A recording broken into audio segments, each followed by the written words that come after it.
Welcome to Ghost AM. Spirit in the sky.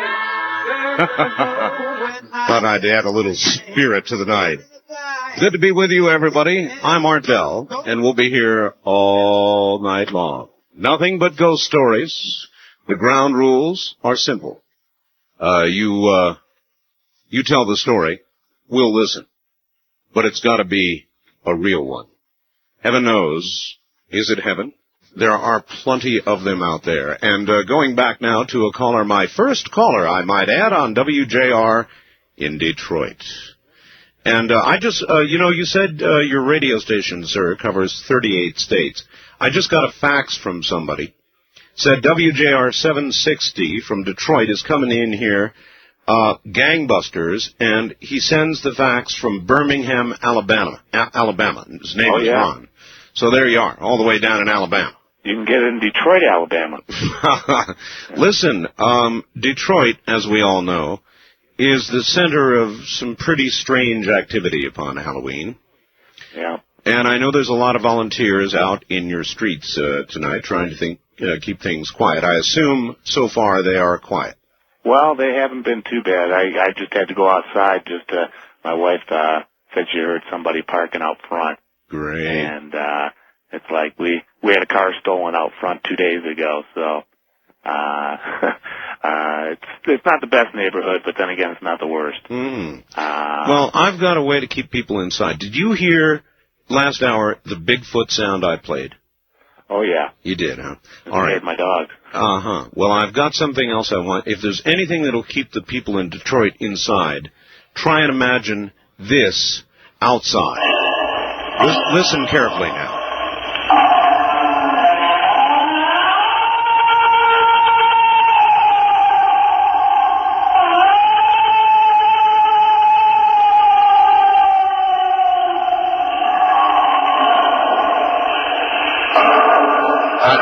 How'd you like to meet something like that out in the middle of the street in the middle of the night? Well, I think I just heard that a few minutes ago. My wife's 8 3/4 months pregnant. Oh, well, I hope she stays that way. Yeah. Well, matter of fact, we were almost going to have the baby today, being Halloween, but we're going to have it tomorrow. Well, I hope I didn't bring anything premature, so. Oh, no. Anyway, have you ever seen anything you could not explain? Well, yeah, I had probably about 20 years ago. Me and my brother and sister got together, and we decided we were going to get out the old Ouija board and have a seance. Yes. And of course, first person you call up from the dead is George Washington, and nothing seemed to happen, and all the lights were out in the house. And then my brother decided that he was going to call Satan. And oh, really poor idea. Yeah. And next thing you know, we heard a gust of wind, and the front door, we had a vestibule at the front of the house, and just a flimsy door, and that swung shut. So it would have taken an action of somebody pulling it or suction, a really strong breeze or something. Sure. To shut the door. Sure. And we got startled, and we ran over there and didn't see anything. And we flicked on the light, and the light didn't work. Mm-hmm. So we went to get a light bulb. We put it in, and we had like a 2x4 carpet in the vestibule, and the impression left on the carpet was the trident, the devil's spear. With, the pitchfork? Yes, oh, yes, I know. And nobody would have had the opportunity to do it, and they would have had to do it in the dark. I'll tell you something, and I'll tell everybody else a brief story, which I sort of said I was never going to tell again. But that's a good one, sir. Thank you. And we shall always remember you, by the way, as caller number 1 from Detroit. What is your first name again? My name is KC. KC from Detroit. Brother, thank you. Well, it's good listening to you, Art, and I'm sure you're going to get a lot more listeners from Detroit. All right, thank you. Good to be on the air there. Well, when I worked in Las Vegas, and for a number of years I did the program in Las Vegas, from the Union Plaza Hotel, it was called at that time. And one night when I was doing a show, this very night, as a matter of fact, a lady called up and claimed to be a witch. She gave me some very, very disconcerting information, personal knowledge, which I actually bleeped off the air. It was so personal, I couldn't believe that she could possibly know these things about me. And toward the end of the call, she said she was going to come and leave something for me. Well, she left me a Ouija board, an ancient Ouija board. I have never, nor will I to this day, tell you what has happened to that Ouija board. But when you call upon spirits, when you call upon the dark side, and you do it with something, an instrument, it does not matter, you'd better be damn careful what you're doing. Ouija boards are an opening. They're an opening into a world where there are things that you may not really wish to meet. So my advice to you, without telling you the detailed story of this board, which is frightening, my advice to you is do not play with Ouija boards. It's like opening a door, and you just don't know what's going to walk through. West of the Rockies, you're on the air. Hi. Art. Yes. Hello, how you doing? Okay, you're going to have to get into that phone and yell at us. Alright, how's this? Much better. Alright, thanks. Where are you? I'm in Spokane. Spokane, Washington. KPA. Mighty KPA. You bet.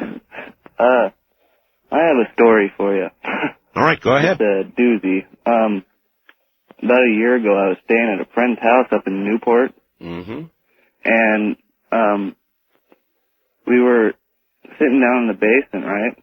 Yes. And we were sitting there smoking cigarettes and talking back and forth. Doing guy stuff. Yeah.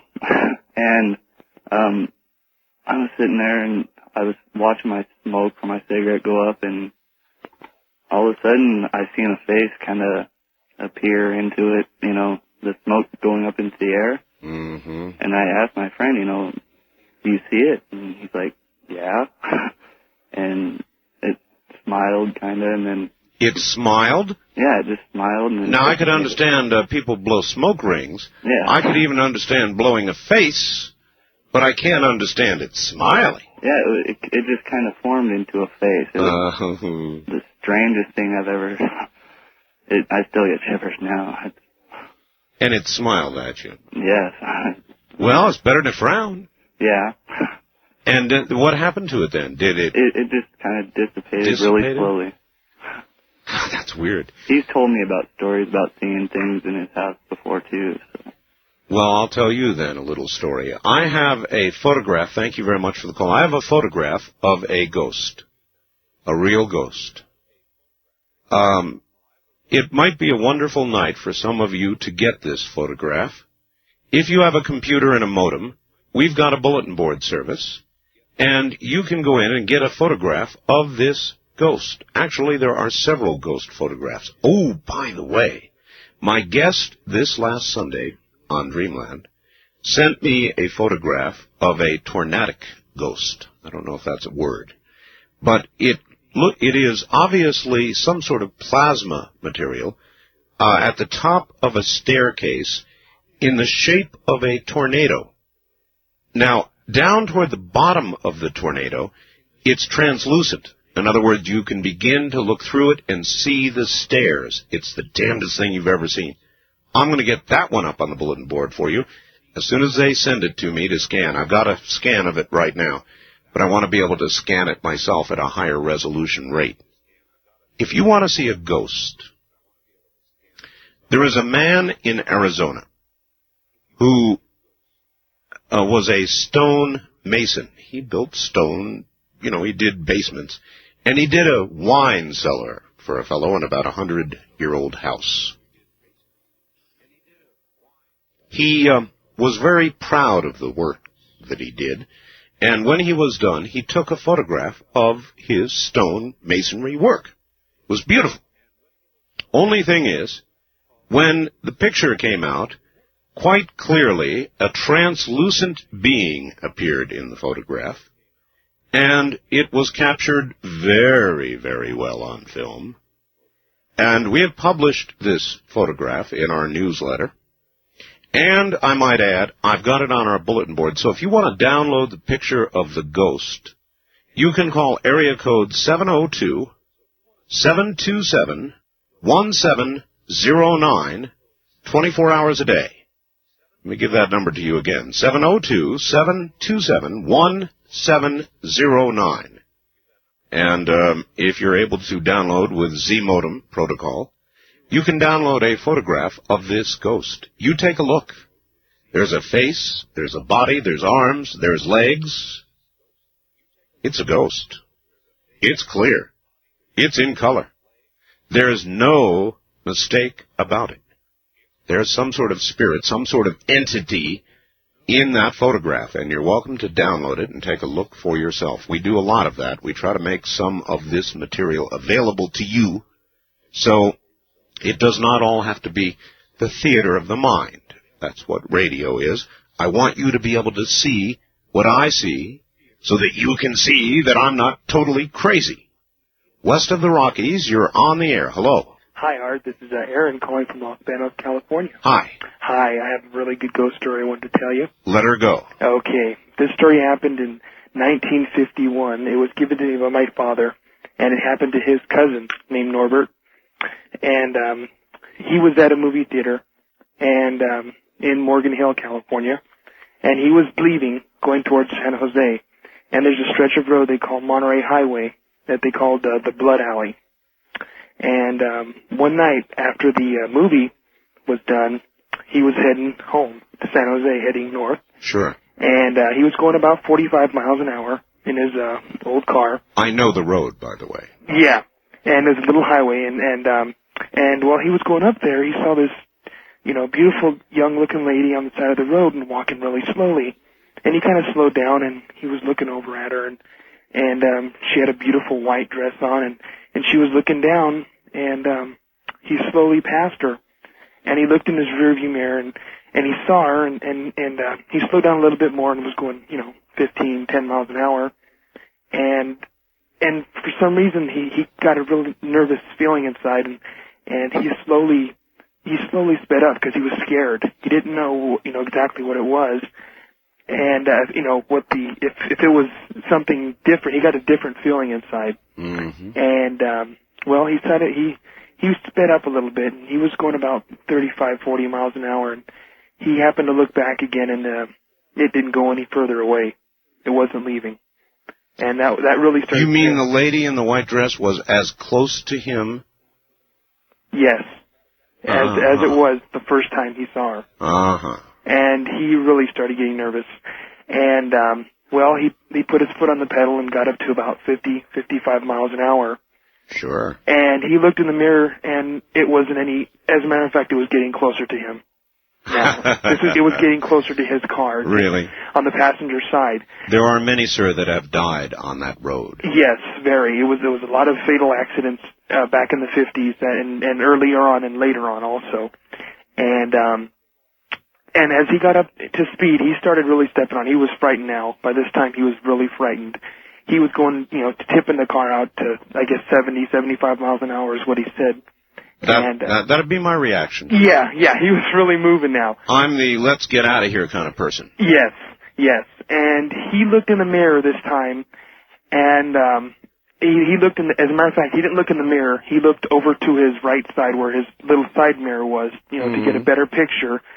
And, the worst thing possibly happened that he thought would happen, and there was a white dress floating next to the car. And when he looked at the window, he said he saw a face of a skeleton with white straw hair looking at him with its mouth opened. And he was so frightened he could not believe it. He slammed his brakes on in the middle of the road. It was late at night. In the middle of the road, slammed his brakes on, closed his eyes as tight as he could, said a prayer. And when he looked back, it was gone. he turned around and went back to his mother's house, which was about 20 miles the other way, and didn't go look back at all. And he went home and he told the story and told it to the whole family. And he well, as far as I know, he never went down that road again, if he could. These things change your life forever. Yes. Thank you very much for the call. It's one thing to tell them. It's another to really experience them. When you do, it changes your life forever and ever. Because it does not matter what anybody else believes or chuckles about or laughs about. If you experience something like that, you're never, ever going to be the same. Although we eat food every day, we take for granted the process it goes through. Well, you should not. This is Digestive Tract Commercial 101. Digestive Tract 101. You see, in your digestive tract, there are bacteria, or there should be. Now, they're not bad, they're good. What they do is convert the energy, the nutrition from the food, and send it into your body so you feel well. They eliminate the poison. Now, if this bacteria should die, that's bad. Then the opposite occurs, and your body gets poisons, and you get rashes, and you get sick, and it's not good. Now, there is a way to correct it, and, let me tell you something. It's called Natron's Healthy Trinity. Now, what kills that bacteria? Antibiotics, bad diets, alcohol, drugs, stress, even basic aging. You know who takes it? Dan Marino and a lot of other players on the Miami Dolphins take it. You know why? Because they take antibiotics, and that kills the bacteria, and then they just, they're not ready for a good game. So they take Natron's Healthy Trinity. And you can too. You can order it by calling 1-800-992-3323. It restores, you see, your body's natural balance. Whatever has killed it, Natron's replaces it. 1-800-992-3323. In a world gone crazy, it's kind of nice to be able to relax, put on some music, and just let it all go. That's what higher octave music does for me with artists like Cusco, Neil Sean, Shaheen and Sapir, Craig Shakizo. It's music that takes you to a very nice place and then lets you down easy. Their current offer is absolutely terrific. Neil Sean, Craig Shakizo, and of course, Shaheen and Sapir. Their albums, Beyond the Thunder, Acoustic Highway, and E as in Ecstasy. You've heard me play this cutting-edge music on the show. Now add it to your collection. You know the great prices they offered on Cusco? Well, they're back. 3 terrific CDs, $39.95 or $27.95 if you prefer cassettes. Call the people at the Higher Octave Music label directly at 1-800-562-8283, 24 hours a day. Remember, mention my name, whether for relaxing or exercising or just getting together with good friends. This is the music, and you've got the number. 1-800-562-8283.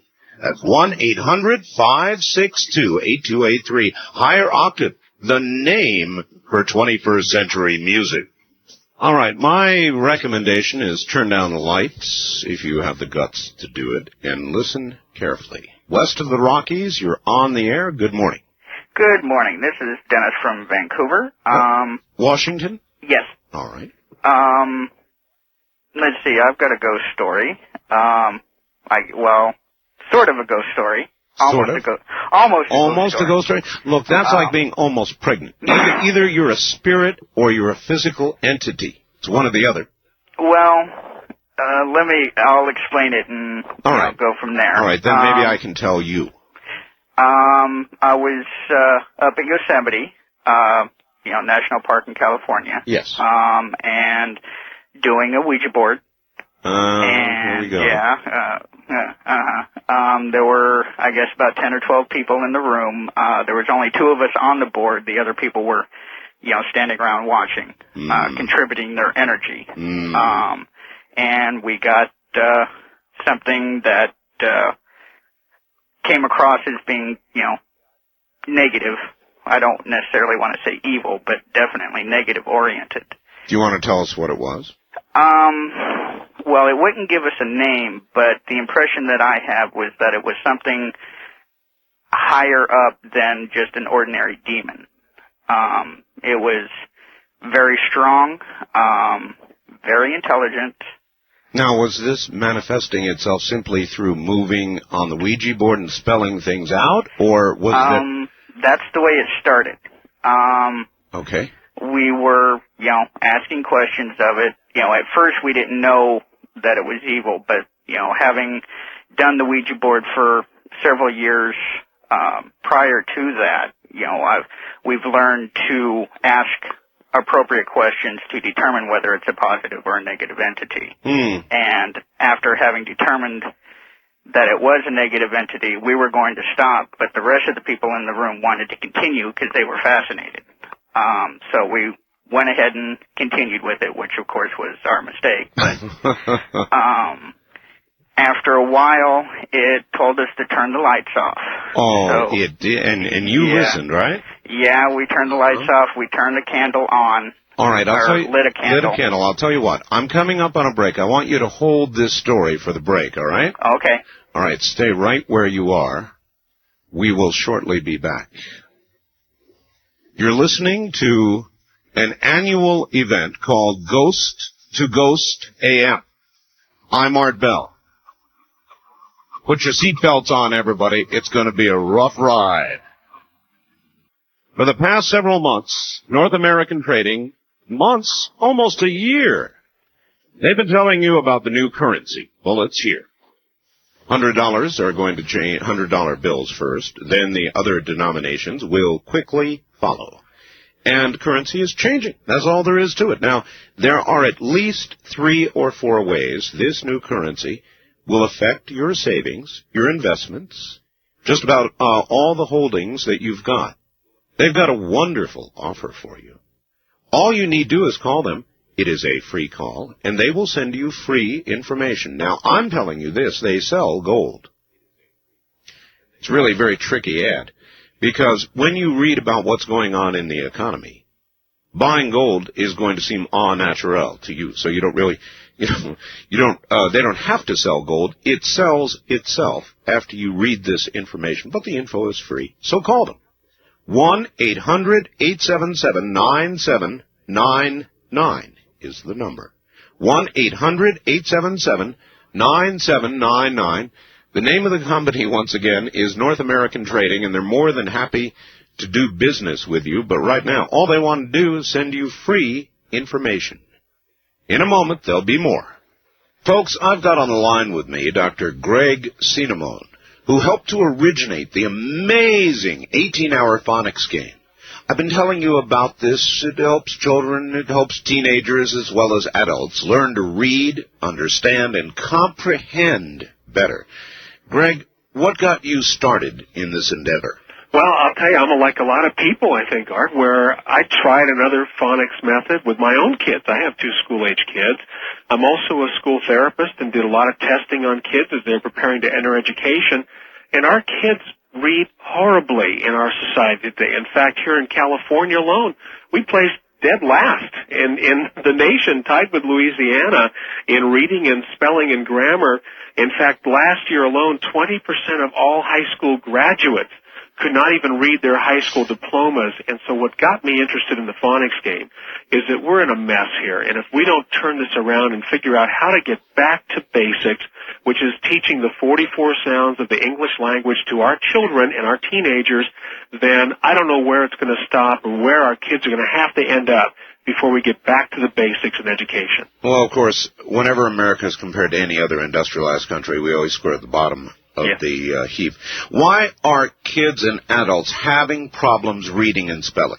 Well, it goes back to what they call whole word reading, and we thought we knew what we were doing when we switched over about 40 years ago to the spellers, see Jane run, see Spot jump, And what we didn't realize at that time, and we're just now starting to get it, was that was the wrong way to teach kids and teenagers to read, and we're getting back to phonics now. Tests are proving this out. The phonics game is the answer. Greg, I've seen it. I've seen the phonics game, and I've talked to people who absolutely are in love with it. Tell everybody how they can get it. It's a fun solution to a tough problem, and the way to get it is 1-800-211-READ. 1-800-211-READ. And the first 25 callers are going to get a free comprehension game and a free syllable game with their order. All right. Listen, everybody, I'd suggest that what Greg has laid out before you right now is an opportunity to teach young people and adults how to read, spell, and comprehend better. That number again, Greg? 1-800-211-READ. You can't go wrong. Thanks, Greg. You're welcome, Mark. Good morning. This is Ghost to Ghost AM. Back now to our story, and I'm sorry we interrupted you, sir. You're back on the air again. Oh, no problem. Let's see, where was I? It asked us to turn the lights off, so we lit a candle and, we did turn the lights off. Bad move. Yeah, well, we found that out, the hard way.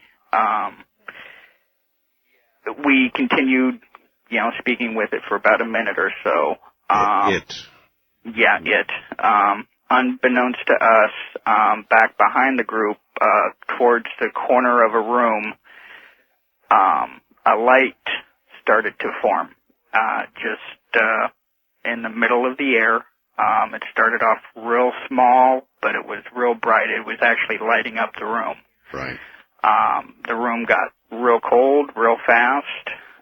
There was no bad smell or anything, but it was quite cold all of a sudden. That'd be enough for me. Now, what I want to know, first of all, before you continue is, I'd be out of there. I mean, in a flash, I'd be out of there. Light begins to form where there ought not be light. The room gets cold. That'd be all I'd need. Since my friend and I had been doing it for, on a semi-regular basis for a couple of years, we were fairly fluent, at least up to that point. We hadn't, gotten anything that strong before, but we pretty much knew how to, deal with it once it got to that point. My friend started getting sick to his stomach. I started, getting a little bit of a headache. So we stopped, with the board itself and basically moved back away, relaxed ourselves, started saying some prayers, at least I started imagining, a golden, light around myself, which is what I consider a protective, light. And, went from there, and we just left the board alone, and the light did fade. We turned on the room lights itself, and, the light just, faded out. And well, that's good. There are a lot of people who would say to you, you should have been praying in the first place, not messing around with the Ouija board. Well, because you know what can happen, sir? Oh, yeah. You can bring something like that into this world or across from wherever it comes from, and you can put your Ouija board away, and it won't matter because it's in. Right. Yeah. Once it's done its full transformation crossover, but we managed to stop it in time. So what would you advise people out there about Ouija boards? Well, first of all, there are several good books out there. If you're really determined to use one, read the books on it first. The best thing to do is to, one of the most common questions, if you get a negative-oriented spirit, one of the most common questions that it will ask is, can I come in? And never think that it's referring to coming into the room or into your home or whatever. When it's asking that question, it's wanting to come into you. And you always say no. And if you get a question like that, I would suggest that you stop and don't mess with it anymore. Okie dokie. Thank you very much for the call. There are many out there who probably ought not mess around with this kind of thing at all. It's very serious. It's not a joke. A Ouija board is simply an instrument, in my opinion. Now, it may be a particularly powerful instrument, but you can invite these sorts of forces in with or without a Ouija board. And my advice to you is, don't do it. Like an unwelcome in-law coming to visit, it might not leave. East of the Rockies, you're on the air. Top of the morning to you. Hello, Art. This is Jeff. I'm calling from Denver. Denver, yes, sir. K-How, I imagine. Yes, and I have a true fact story that I can relate to you about spirits, ghosts, or whatever you want to call them. Let her rip. I was living in an apartment complex, and a guy came over to me. I met him just inadvertently, and I was working in the legal field, and he asked me to check out whether or not his wife had been married before, and I did that, and I gave him information, and he came over to my apartment. Had she been? I just want to know. Absolutely. Okay. Yeah. It was bigamy. Oh my. He was married to her for 10 years, and she never got a divorce. So he came over to my house. He was crying. Sure. I took him over to his apartment, tried to calm him down, and he went into a rage. He started tearing telephones out of the wall, breaking lamps, tables, etc. And then he came at me like he was going to attack me. He got right up close to me, and he fell down, and he started to convulse. And I thought, well, this guy has epilepsy or something. Sure. And then he jumped up again and did the same thing again and went down like someone hit him in the head with a ball bat. And It was frightening. The hair on my head went up. His eyes were rolling back. He was foaming at the mouth. You're saying it was like he was in combat with some force. I don't know what was going on, but what I can say that really frightened me was he was speaking out of his own mouth and cursing me and doing all this, but there were multiple voices coming out. Sometimes there were one, sometimes it sounded like 2 or 3 or 5 or 6. And then he stopped breathing, and the guy was foaming at the mouth and that. I went down, I checked his pulse and all that. I had to give him CPR, get him breathing again, and I had to run over. He pulled the phone out of the wall. I had to run over to the neighbors and ask them to call the cops. And then the cops, the fire department, the EMTs, all them came over. They took him off to ER. And I thought, well, you know, when he was talking to me, it was horrible. It was something I can't even explain. What would you say? Would you think he was possessed, or was he being beaten by some outside force? Well, all I can say is there were voices coming out of his body when his eyes were rolled back, and he was foaming at the mouth. He was writhing on the floor, and sometimes it sounded like one person talking. Sometimes it sounded like 5, 4, whatever, talking. And so I gave him the CPR. They took him off, and then that was about 11 o'clock at night. And then about 4 in the morning, they let him out of ER, and he came back to my apartment. And I said, get out of here. I don't want to talk to you. I'm sure. Leave, go, now. And then about 5 months after that, I met him in a parking lot of a shopping center. And I said, do you realize what's going on? Do you understand? And he said, yeah, can you imagine what those cops did to my apartment? I said, the cops didn't do anything. You did that. And I talked with him for a while. And then he told me that he was an immigrant from France. He was in an orphanage in France. And as far as these convulsions and stuff, I asked him if he was epileptic or all that. And he said no. And I was talking with him, and then he said, I was in an orphanage in France, and 2 priests told me I was possessed. And I said, oh, gee whiz, and that was the end of it. I didn't talk to him after that. That's enough. All right, my friend, thank you. That's quite enough. Well, what to say about that? We were talking about inviting entities in a few moments ago. Maybe, on occasion, they invite themselves in. Maybe on occasion, they take the minds of those who can be taken. Had you thought of that? Wildcard line, you're on the air. Good morning. Good morning, WBC Duluth Superior. In Wisconsin.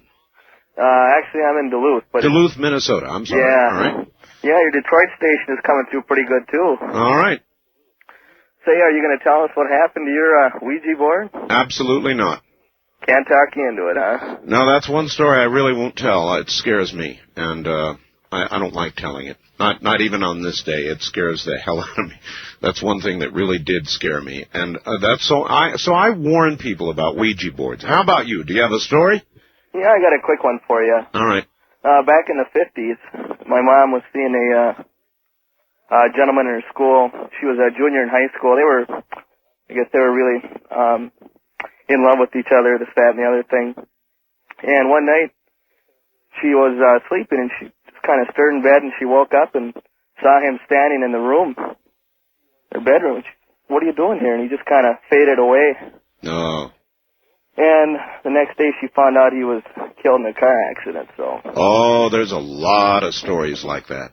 There's a lot of stories. Thank you very much. Now, you see, I believe we had Brad Steiger on a couple of weeks ago, and actually we've been kind of doing the warm-up to Halloween for some time now. But there are many, many stories like that. It seems when many die, the energy that is us, the energy that may be our soul, our essence, whatever it is you want to call it, you give your own name to it, has something that it must say to somebody that it has left behind. It must say it. And somehow that energy, either still here on Earth or from elsewhere, finds its way back long enough to assure the person that it loves, or to pass a message that must be passed, information that a loved one must have, and somehow the energy makes it back. Don't ask me. I just do talk shows. East of the Rockies, you're on the air. Hello. Thank you. Where are you? Pardon? Where are you? Corpus Christi, Texas. All right, welcome. Welcome. Yes, I have several ghost stories, but I know I don't have that much time. Now, give us your best. Oh, the best. Okay. One time my husband and I had a disagreement, and he had been, just frolicking and carrying on, and I'd about had it. And I was very upset, and my mom told me, well, you need to cool down. And so she said, let's go to this thrift store that happened to be in a hospital. And we were walking down the corridor. Why is it that when women get upset, they go shopping? It's true, isn't it? Yeah, well, yeah, it is. But anyway, my mom and I were walking down the corridor, and in the hospital you hear there's like speakers, and there's like, Dr. Jones. Dr. Jones wanted an ER, and you really don't pay attention to these things. That's right. And anyway, I was upset, and she just calmed down. I said, no, this is it. I am upset. And nothing you can say, Mother, is going to change my mind. She says, well, I really think you need to cool down. I said, well, nope, that's it. At that point, we heard a voice walk by, and it just asked in a real deep voice,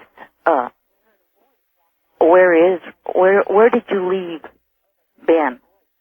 And we didn't pay any attention to it until we walked about 2 feet. And then my mom and I looked at each other, and we turned around together, and we saw a tall, almost Frankenstein stature man and a short man, and they both had on those white gowns, and their skin was gray tone. And we both looked at it, and then I kept looking at it, and then the tall guy turned around in like a Frankenstein stance and looks directly into my eyes. And he lifts his head up just a bit, like telling me, you know, I'm going to get you. Because you're vulnerable. Because you can be mine. And then he just turns around and he walks off with the other short guy. And we both looked at them, and their skin tone was like, it was gray, as if they were, had been dead for years. And then I looked at my mom, and she looks at me, and she says, make the sign of the cross. You know, we both made the sign of the cross. And she says, look, when you're this upset with somebody, the evil spirits know that you're vulnerable. And at this point, she says, you need to cool down because this is how bad things happen. Well, I'll bet you if her first speech didn't work, this one did.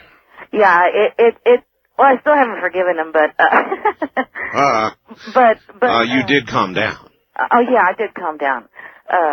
And there are, I just want to tell everybody that there are bad spirits out there. Yes. And that when you're being negative and you're vulnerable and you don't have the fear of Christ or something that's more powerful than them, then they can get you. But if you have, if you can say a prayer now and then, it's a matter of weakness. It's a matter of like you were saying. It's a matter of weakness, and they'll come right on in, and this is how bad things happen. It's such a good point. Thank you. Even if I were to relate it to what I do, and on this program, we talk about a million things. This is like any other, not like any other program you've ever heard. We delve into areas that are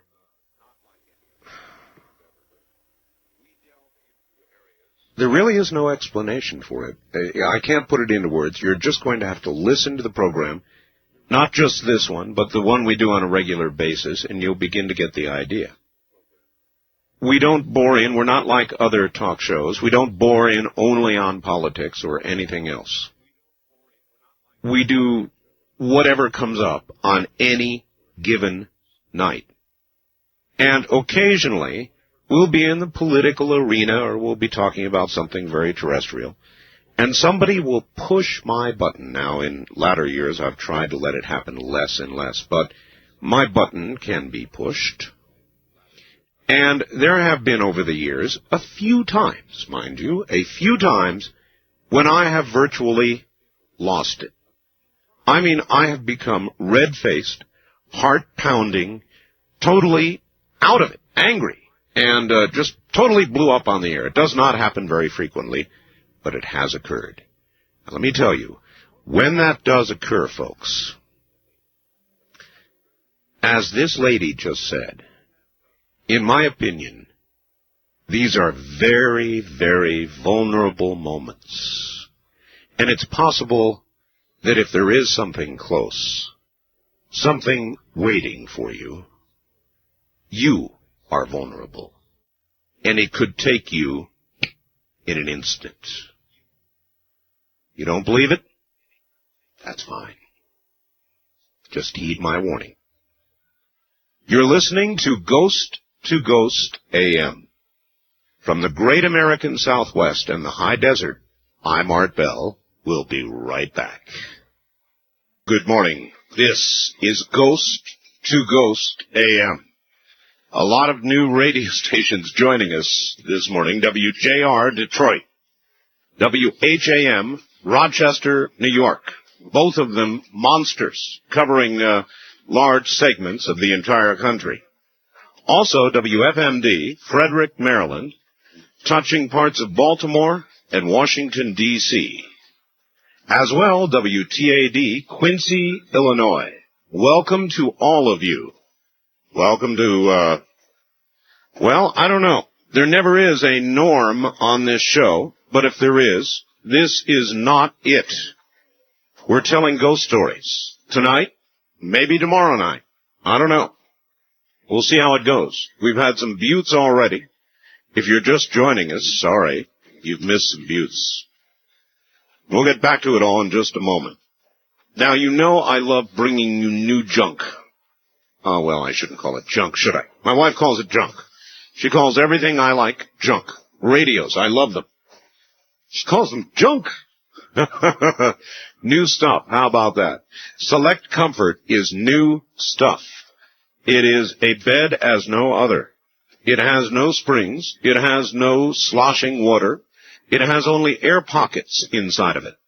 And they will either get stiffer or slacken at your electronic command. Got a little electronic control over on your side of the bed, so does she. And you can adjust this bed to make it any way you want on any given night. So you wake up in the morning without aches, pains, and hurts. Now, we don't expect you to buy the bed. Sight unseen. Actually, from the outside, it looks like any other bed in the world. Inside, vive la différence. Because that's still okay to say in all parts of Canada, huh? Now look, we'll send you a videotape, and it will show you all about this bed. Then and only then, if you decide you want to buy it, you get a 90-day exclusive in-home or night trial, whatever, risk-free. In other words, look, they won't be able to test. If they came to take that bed back from you, you'd guard it with a shotgun. Believe me. The number to call for Select Comfort for the videotape, which is free, is 1-800-448-5700.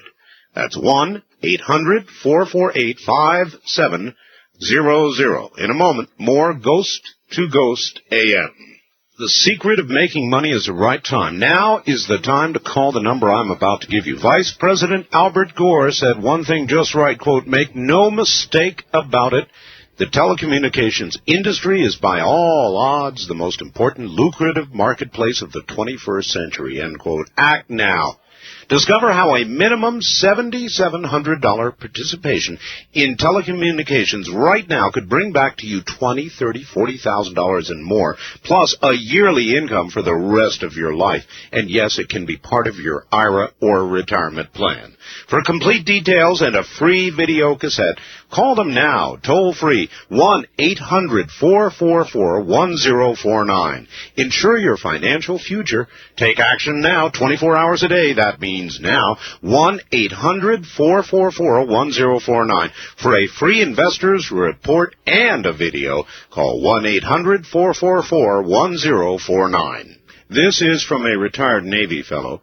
Art, you had a show about airplane ghosts. Well, here's one about ship ghosts. I am retired, U.S. Coast Guard. I served on the icebreaker Glacier with a ghost. I saw him only one time. I was asleep in my stateroom when I heard a knock at the door. The door opened, and a sailor, that's in quotes, leaned in and said, Mr. Blank, you're needed in B1 engineering room. One of the mains is making bad noises, and the watch needs you. Got to the engine room fast as I could. The door opened as I got there, and one of the sailors said, I was just coming to get you. I told him I came as soon as I was called. His reply was, huh? This just happened, and I was just coming to get you. Another time I saw the hatch to the emergency diesel generator room close, and the lock wheel spin and lock. On entering the compartment, there was no one there. It's a small area with no place for anyone human to hide. The third time the ghost made himself known was to a woman who worked for the district office. She was updating blueprints while we were moored in Long Beach. Suddenly, it burst into the mess hall, so scared she was shaking. She told us she had seen a translucent, transparent sailor walk out of a bulkhead of the passageway, glare at her, continue on down the hall. She never came back on that ship. Jim, U.S. Coast Guard, retired. Shelton, Washington. Thank you, Jim. East of the Rockies, you're on the air. Welcome. Hi, Art. This is Jamie calling from Houston, Texas. How you doing, Jamie? I'm just fine. I'm a first-time caller, and I want to say that I've personally never seen a ghost, but the story I wanted to tell you has been in the family over 90 years, so I thought I might tell you. It's coming from 3 generations. You might tell me. Yeah. All right. Well, my grandmother used to tell me, but her grandmother told her when she was a girl, her uncle, her mother's brother, his wife died after they had had a new baby, and he had a little girl that was 6 years old, Right. and then they had a new baby. Well, when he would get the little girl and the baby bedded down at night, you know, there were no electric lights. It was just old shacks in South Carolina. He would go out late at night, you know, for a couple of hours, you know, but he would leave a fire burning in the fireplace. Sure. Well, one night he went out and he didn't come back. He stayed out a little late, and the baby started to cry. And the little girl, being 6 years old, she was afraid because the fire was burning out. She was afraid to get up. So after a while, the baby cried and cried. After a while, she heard this thump, and then something came down the fireplace. So the girl said it looked like a big bird, and the bird stood right in front of the fireplace. And it started fanning its wings. And the fire just rose up. And she could hear a voice saying, "Get up and give Mama's baby some water." She couldn't see the face of the bird. She could only see the back, but she knew that was her mother's voice. So she walked around the bird and got the baby some water. When the baby was back down, the bird went back up into the fireplace just like it came, and the fire burnt real high all night long. And the little girl was telling her father about this big bird that came down the fireplace and told her to get up and give Mama's baby some water. So when he told his mother, which is my grandmother's grandmother, my grandmother's 85 now, she told him never leave the children alone anymore. But it was just amazing how something good, I guess we could call it a ghost or whatever, but the mother just wanted her to get a baby some water, you know, little girl like that. Well, I suspect in the spirit world there is good and there's evil. Sure. And I just thought I wanted to share that with you because that's not evil. It was a good thing. I appreciate it. And my grandmother's handed it down, and I suppose when my son gets old and has grandchildren, I'll hand it down to him. But thank you, Art, for having me. And I'm listening to you. All right, I'm glad. Thank you. That's KTRH Houston. Now, I agree with that lady. There's good and there's evil. How many of you saw a movie called The Stand? Her bird story reminded me of this. In The Stand was a wonderful movie. The first hour of it is possibly some of the best I've ever seen. It kind of deteriorated, in my view, after that, the television version. But in The Stand, you may recall the large, black, evil bird. Well, I broadcast, for those of you who are just joining us, from my home, here in the middle of the desert, in the middle of nowhere, in a little town called Pahrump, Nevada. Laugh, if you will. At any rate, our town is famous for many things, but one of them is big, black birds. And the movie they used, the bird they used for the movie, The Stand, came from right here in Pahrump. And those birds are all around me. So these are some of the biggest, but these birds are big enough to carry cats off. You don't mess with the birds out here. I don't know why they're so common to this area, but they're here. Big, big birds. Birds so big that if you can get near them and they begin to take off, their wingspan, as they begin to beat their wings to get their big bodies in the air, you can feel the draft. They are that big. West of the Rockies, you're on the air. Hi. Hi, Art. How are you? Okay. Where are you? I'm in Reno right now. Reno, KOH. That's right. Yes, this story happened to me, I would say it was 91, 92. I don't remember the exact date. I was living in Guam. Guam? And I was at a friend's house, and he was on his way out of the door. I'd just shown up, and he's like, well, hey, look, I'm going to a rosary, which is really common out there. It's very, very Catholic, and it's kind of like the remembrance of their loved ones that have passed away. Sure. He's like, look, I'm on the way to this rosary. How about this? Come with me. We'll keep that way. It'll keep it real short. We'll just stop in. We'll, say hello, blah, blah, blah, whatever, pay our respects, and then we'll take off. Right. Well, we get there. Everything's kind of fine. Everybody's kind of just mellow, and it's mostly just the immediate family of this guy that had passed away. Yes. And it was a guy that he went to school, my friend had went to school with. Mm.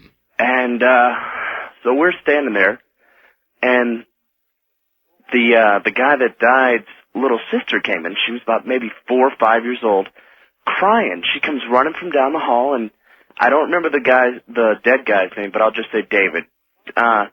She was crying, and her mother's like, "What's the matter, hon?" And she's like, "Well, David's here." And she was like, "I don't want to hear that. Just kind of calm down." She's like, "Mommy, David's here. He's here." And the grandmother said, "Look, just, your mother doesn't need this right now." Sure. And so everything was fine for about 15 minutes. Next thing you know, she's standing there. She says, "Look, there he is." And we all just kind of stopped, and we're all looking down the hall, and there's nothing. And she's like, "Can't you see him?" And we're like, "No." And the grandmother by this time is getting a little irate, and the mother's pretty much crying pretty profusely, I guess. And it wasn't a really good scene at this time. I've got you. So everything kind of chilled out a while, and I'd say about 5 minutes passed. She walks down the hall, comes back, and she's just saying, "Look, David wants us in his room now." And, just to kind of humor her, I guess, the grandmother told my friend to go in the room with her. Sure. And also, her older brother, the one, that was older than the one that had died. So I just followed because, I don't know, it's kind of like one of those little horror movies, I guess. You want to know what's going on. So I followed him into the room, and she's, like, pointing to these, I guess they're cupboards or whatever, but they're kind of like sliding doors above the bed. And they're about 6 feet up in the air. And she's like, "He wants us to open those." So my friend goes over to open it, and he can't make it budge. He cannot make this little door to this cupboard slide over. So he asked me to help him. And I get up there, and I'm not a little guy. I'm about 200 pounds and about 6 foot. Right. And I was budging and just pulling and pushing, and we tried everything to get this open. There's two of us. And we couldn't do it. And, I'm starting to get a little, not really upset, but just aggravated. Sure. And she's, starting to cry again, saying, "Do it, do it, do it." And so the mother walks in, and she's like, "Calm down, calm down." Well, she said, and then the little girl said, "No, he wants me to open it." So my friend picked her up, and she slid it open with not even a budge. It was just like she could have used her pinky. Yeah. And in there were a bunch of personal artifacts and pictures, and the first thing that they pulled out was a letter that he had written to his little sister in case something had ever happened to him. Oh, my God. And it was the scariest thing. I mean, yeah. Well, I listen, thank you very much for the story. I can't tell you how much I appreciate it. That, though, is typical. And there are two things I would take from that. One, again, a person who has died coming back to give a message that must be given. Something that must be released from that spirit before it is released. But the other aspect of that story that I find intriguing is that I believe that children, little children, have more of an ability to see, experience, or touch the other side than we do. Now, I wouldn't pretend to be able to tell you why, and there are adult sensitives, certainly, who have either maintained or nurtured that ability to see or reach or talk to the other side. But children in their innocence, I think, have something that the rest of us begin to lose as we get older. Because of the noise of society, the noise level, the signal-to-noise level, if you will.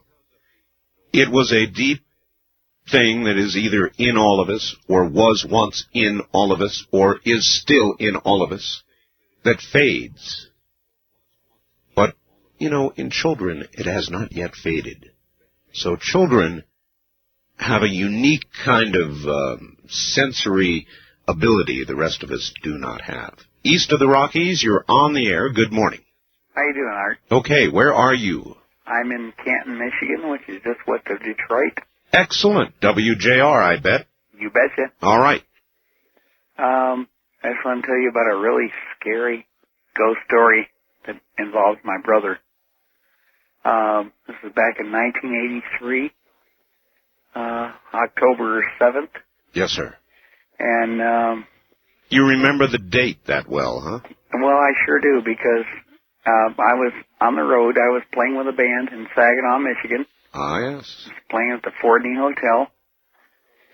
And I finished the job about 2:30 in the morning, and I went up and I had a couple of beers, and I laid down, and all of a sudden, I woke up and I was at the top of the stairs. We were staying on the second floor of the hotel. Mm-hmm. And all of a sudden I felt a arm around me, and it was like, I heard a, "Hey, brother, go back to your room. You got to go to sleep." Well, all of a sudden the next night, I got a call from my mother that my brother had committed suicide, and he had died 2 days earlier on the 6th. Oh, boy. Any other visits, or was that it? No, he visited me for about the next week and a half. He did? Yes. And talked with you? It was like I could feel a cold stare over me. A presence. Yes. Not unusual. Again, really typical. It was very strange. People pass, and yet, for some reason, they don't quite pass. They're not quite ready. And I guess that was the case with your brother. Now, I'm curious. Were you comforted by that or frightened by it? I was comforted very much. Did it change you? Yeah, I think it did. I mean, does it tell you there is an afterlife? Yes, it does. Yeah. Yeah. I sure do appreciate your story and your call. Thank you. That is what it's all about. The search. Now, how are we to know there really is another side? Well, he knows. Other people who have experienced things like that, they know. And I may know something, but I don't want to talk about it. I'll let you do the talking. West of the Rockies, you're on the air. Good morning. Well, how art thou, Grandmaster of all Nye County? Well, thou art fine if you would turn your radio off. Okay, I sure did. Sorry about that, Art. Sorry. Where are you? I'm calling from Fresno, California, and I'm on KMJ 580. That's the one. You got it. I want to say one thing. I really enjoy your show, and I enjoy Dreamland immensely. Thank you. It is a different kind of program. Well, it certainly is. I think I have nightmares every Sunday night. Well, anyway, if I may relate a story to your audience, I don't know if it's necessarily a ghost story, but I always thought it was spooky, and I always think of it from time to time, and I tell people. Well, one Saturday morning, it was back in 1988. It was 2 weeks before I was going to go out of town. That's how I remember. I started to wake up on a Saturday morning. All of a sudden, this blue light shined. It was like a blue light shined inside of my head. Inside? Wait a minute. Inside of your head? Yeah, it's like a TV. All of a sudden, like a TV or an image flickers inside of my head. Okay. And then from here, get a load of this. I saw it was like these people, like in a large or a fairly good-sized underground cavern or hallway or room. Really? And it was this swath. They were bathed in blue light. There was four of them. They were tall. They had like jeweled masks on and robes. And I had the feeling that the ones in the black were women, and their hair was like kind of longish and black. And then the men had gray robes, and their skin was like white, like Mickey Mouse. And it lasted for about 30 seconds. And then from time to time, I think of it, maybe it's symbolic of something or what. But I'll tell you, I was sure startled, but I think subsequently I've told people about it, and they said, well, maybe there's a symbol there. Or what would you call that, a vision? I don't know, but for a moment, since then I haven't had something like this, but ironically, I'd been thinking that before I went to sleep, how we can possibly communicate with our ancestors psychically. And I don't know if it's a possibility. Why do you think they were your ancestors? Well, I mean, I got to thinking about that subject by coincidental.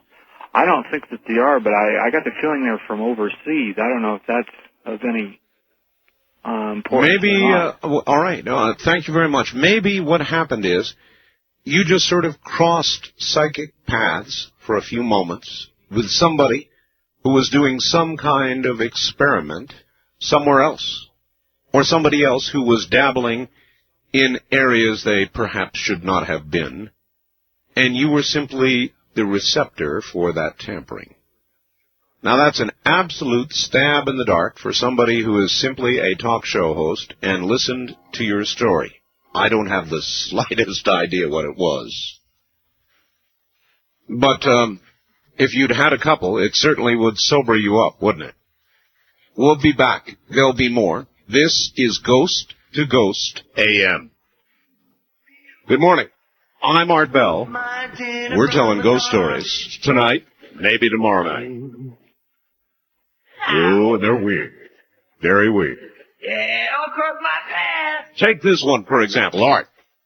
As soon as you suggested we turn down the lights if we dare, the lights in my room dimmed by half. As I write this, they're still dimmed.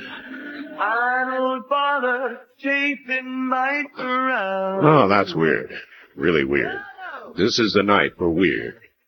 Then this. Hi, Art. Great show. First off, in my 35 years, I have never encountered anything of a strange nature before. That is, until just recently.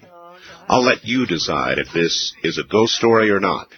But I'm now convinced. I've been living at an apartment complex for about 2.5 years. I work nights, therefore I sleep in the day. Figures. I do too.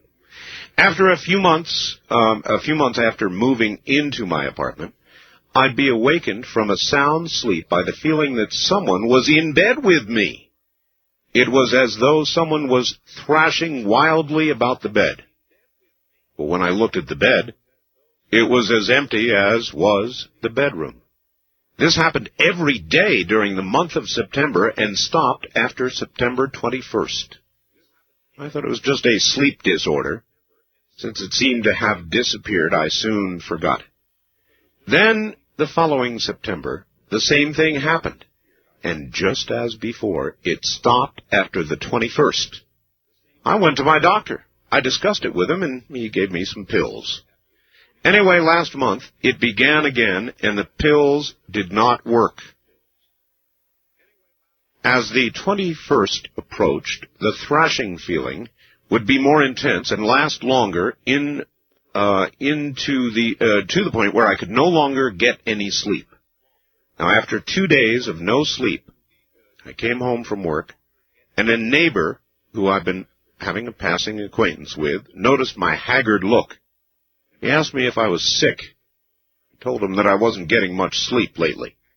One thing led to another, and before I knew it, I told him of my strange tale, but I left out the thing about it only happening during the month of September. Now, this guy has lived at this complex for 15 years, and here's what he told me. Quote, I often wondered why no one stayed for very long in your unit.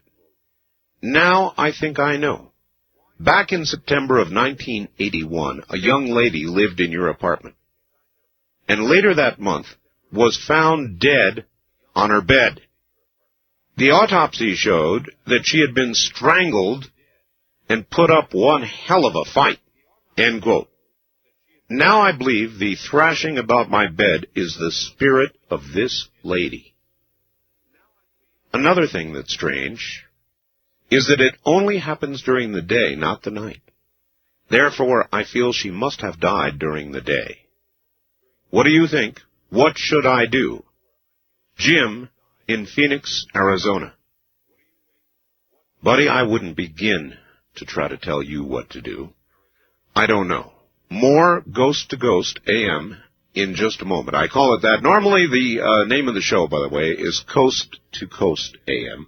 But tonight, and maybe a bit of tomorrow night, it's Ghost to Ghost. Many of you health-conscious folks are familiar with antioxidants and their amazing health benefits. Now, vitamin C is probably the most famous of these. UCLA scientists found that antioxidant vitamin C can help avoid cancers, strokes, heart attacks, increase life expectancy an average of 5 years. Well, now, there are new antioxidants on the market, and listen, scientists say they are 20 times more powerful than vitamin C and 50 times the power of vitamin E, another antioxidant. They're called pycnogenols, the super antioxidants. You want to remember that if you're a health-conscious individual. Why? Well, according to Richard Passwater, Ph.D. and authority in the field, you're being bombarded by something called free radicals, toxins, environmental and otherwise, that break down cells, damage tissue, cause you to age faster, develop stiff joints, and wrinkle sooner than you ought to. How can you fight these free radicals that bombard you every day? Antioxidants and pycnogenols are the most effective antioxidant you can buy today. To order this amazing new food supplement I'm taking, call the folks at Health Naturally at 1-800-856-1119. These pycnogenols are pharmaceutical grade, made from 95% pure grapeseed extract. It's the very purest on the market, giving you the most benefits. Call 1-800-856-1119. That's 1-800-856-1119. One other note, then it's back to the stories. It involves absolutely fresh flowers. This is a company in Southern California that sends only good spirits, emotions, love, feeling, caring. And they send them directly to you or to the person you want them to go to the next day. Here's the deal. It's a flower farm. They sell flowers to you minus the cost of getting them there at the wholesale rate. So when you call the flower farm, they actually go out, cut the flowers, pack them up in this big triangular box, and they go off next day by FedEx. So you call today, the flowers are delivered during the week tomorrow. Pretty good, huh? Or if you've got a birthday or anniversary coming up and you want to settle your mind now, you can call, and for $39.95, you get this incredible shipment of flowers. And miniature carnations. Every color of the rainbow, you get a little card with your message, your name, flower, preservative, and delivery, all for $39.95. Try and beat that anywhere. The number to call 24 hours a day is 1-800-562-6438. Let me give that one more time. 1-800-562-6438. West of the Rockies, you're on the air. Good morning. Where are you calling from, please? Houston, Alaska. Houston, Alaska. Right. All right. Welcome to the show. Thanks. My name's Linda. Hi, Linda. And let me tell you first that I was born on Friday the 13th.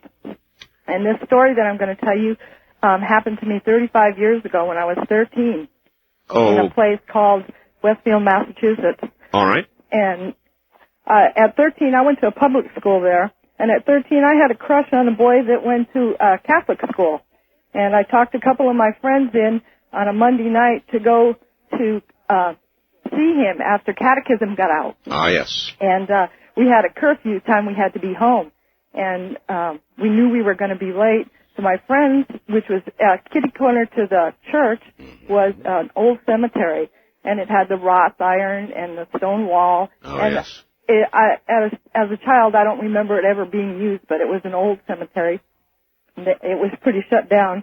And my friends talked me into going through the cemetery to take a shortcut home.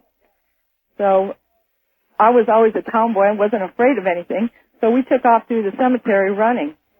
And halfway through the cemetery... Well, if you weren't afraid, then why were you running? Well, we had a deadline to get home. I've got you. All right. Okay. We took off running through the cemetery. And halfway through the cemetery, I fell through the ground. I beg your pardon? I fell through the ground. Through the ground. In other words, into a hole which I assumed was a grave. Grave, yeah, right. And the dirt came in down around me. Oh, boy. And I was screaming. I had bugs that I assumed were termites. They had wings on them that I was covered with. Oh, my God. And at that time, as 13 years old, I was only about 5'1". I didn't know how I was going to get out of here. I remember screaming. And I felt something around my feet, a pressure, nothing, that was grabbing onto me, but some kind of pressure that lifted me up out of that dirt. And I was at a dead run, and I didn't stop until I got to the other side of the cemetery. And my friends were there, and I was covered with dirt, and I was covered with all these, which I assume probably were termite bugs that were all over me. And I never, to this day, have been in the cemetery. I'm 48 years old, and I've never been back in the cemetery to this day. I cannot say I blame you. That, to me, would be the end of me, dear, because I would have a heart attack right on the spot. That was very scary. Fortunately, your heart was young enough to take it, I guess. Right. Great story. Thank you very much. Thank you. Take care from Alaska. Oh, man. Can you imagine running across a cemetery in the dark, falling into a grave with bugs crawling all over you? I remember... You remember Poltergeist? I don't know, it's etched into my memory. Do you remember at the end when the graves began popping up and they fell into the pool? Do you remember that? And the skeletons and the sort of half-fleshy, half-non-fleshy things began popping up in the pool? I wouldn't make it through that. I wouldn't even begin to make it through that. I'd turn around in that mucky water and look at one of those flabbing flesh things, and I'd have my heart attack on the spot. East of the Rockies, you're on the air. Good morning. Hello, Art. Hello, where are you? Austin, Texas. Austin, welcome. Yes, I'm calling about a story that if my family finds out I'm telling this, I'm going to be in big trouble, but it occurred in Louisiana about 100 years ago, and it's still occurring to this day. It's a 100-year-old ghost story that occurred originally in Coshada, Louisiana. And I had an aunt and uncle that lived 100 years ago, several generations removed, and they were recently married. And my aunt died shortly after the marriage, and the uncle was completely devastated. And when he was going to bury his wife, she was in her 20s. They hadn't been married for a year. He had the coffin ordered from New Orleans. He wanted a special coffin. He wanted a glass coffin, and he wanted her buried in Metairie Cemetery in New Orleans. Metairie. And he was told that it would take 6 months for the coffin to be ordered, and so he waited for the coffin to come up to Shreveport, up to his area, and he would keep the corpse upstairs in his house in the bedroom, and according to the servants at the house, he would kiss the corpse every night before he would go to bed. Oh, boy. The servant said that he would order them to take the corpse out every day and air the corpse out in a wheelbarrow. And for 6 months, and he had a Ouija board, as you were talking about earlier. Yes. A Ouija board. The servant said he would talk to the corpse every night and have conversations. And apparently, this was a jealous ghost. And the servants were horrified. They would not clean this room. They said that candles wouldn't light when they went up there. There was cold air. The candles would blow out. They could hear low-level whispers, and they said objects would fall from the room. And at night, they would, after a while, after a certain point, they would hear conversations between my uncle and some other voice. Some other voice, the corpse, I presume. Oh, my God. And so, as I say, no one would go into this room for many years. Eventually, the glass coffin did arrive. They did bury her in Metairie Cemetery in New Orleans. She's still there to this day in the crypt. And did that end it? No, because up until the 1970s, all of my relatives who would go to visit this house would not visit that room. They still said that cold area was still there. they could still feel the presence. I remember going there as a child with my aunt. My aunt had shaky legs; she wouldn't even walk up the stairs. They could hear the squeaky wheels of the wheelbarrow at night, of the wheelbarrow that was supposed to air out the corpse. They could still hear that in the 1960s and 70s. And there was a portrait that they couldn't photograph. Is this something that your family will not talk about? It's not something that they're proud of. There is, but it is something that everyone knows about. And there is a certain member in the family who is a keeper of the key to the crypt, who does have a key to the.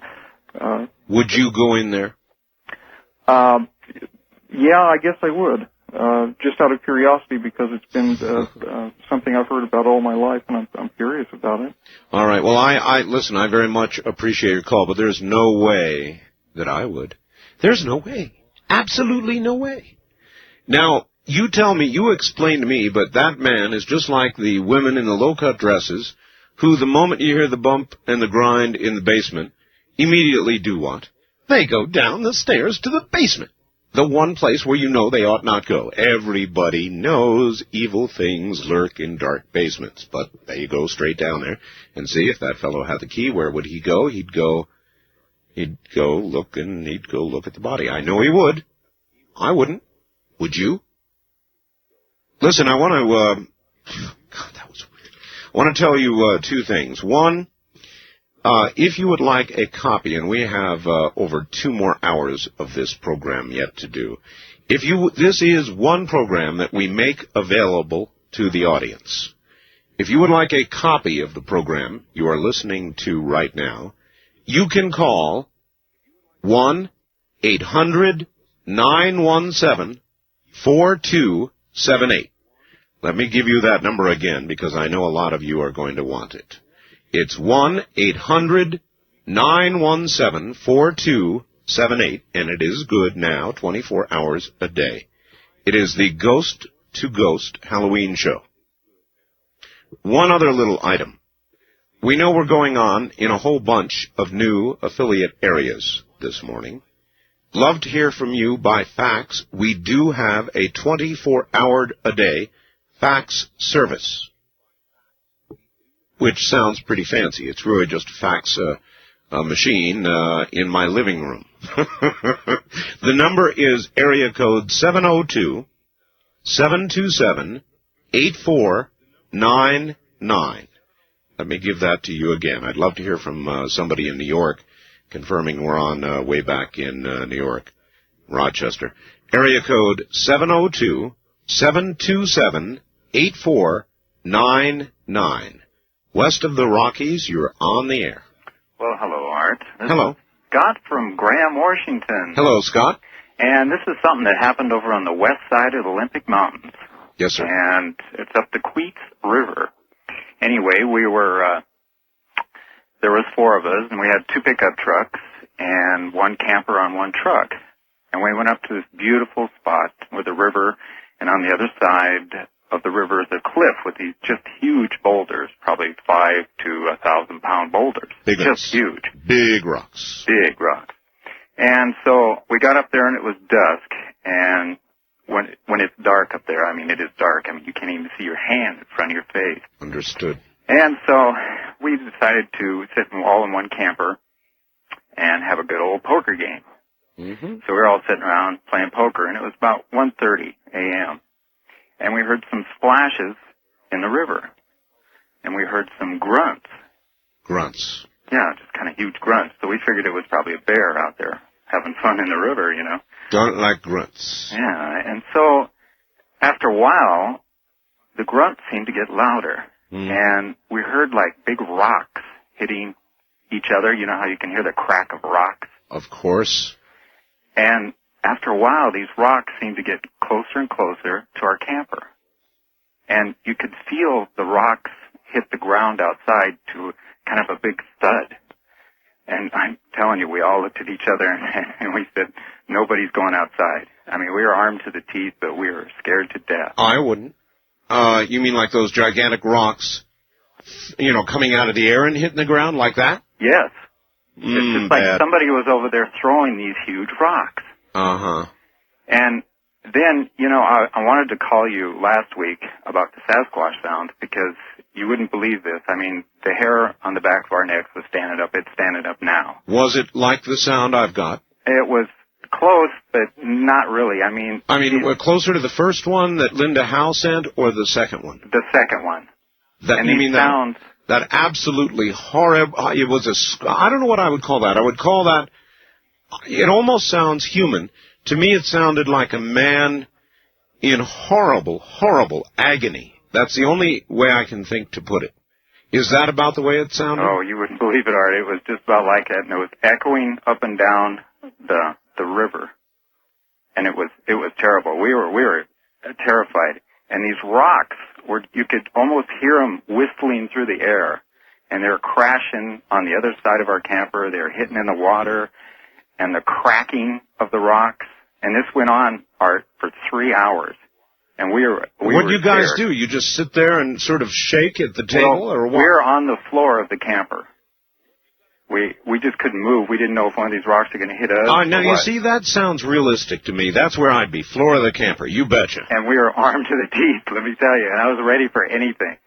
And this went on for 3 hours, and it was about like 4:30 in the morning, and the sun started coming up. And we're all looking at each other going, thank God. Yeah. Especially because I had to go to the bathroom. But anyway, and so we finally had enough nerve to go outside the door because the crashing and everything had stopped like about an hour before the sun came up. See, I would have waited, too, for the crashing to stop and for the sun to come up. Okay, sounds good so far. Okay, so we decided we'd go outside. And finally, we opened up the door, and we all got out, and I said, you guys get out here, you got to see this. And the other truck was just fine. But around our truck and the camper were these huge boulders in a circle around the camper. Oh, my God. What, I presume to this day you have no idea what it was. No, but it had to be something awfully big. Awfully big. Because it took us pushing with one truck and pulling with another to get him far enough out of the way so we could get the truck and the camper out. That's an incredible story. Do you swear that's true? Oh, yes. And this happened in 1975 because it's when I got out of the service, and all four of us got together because we used to go on camping trips when we were in high school.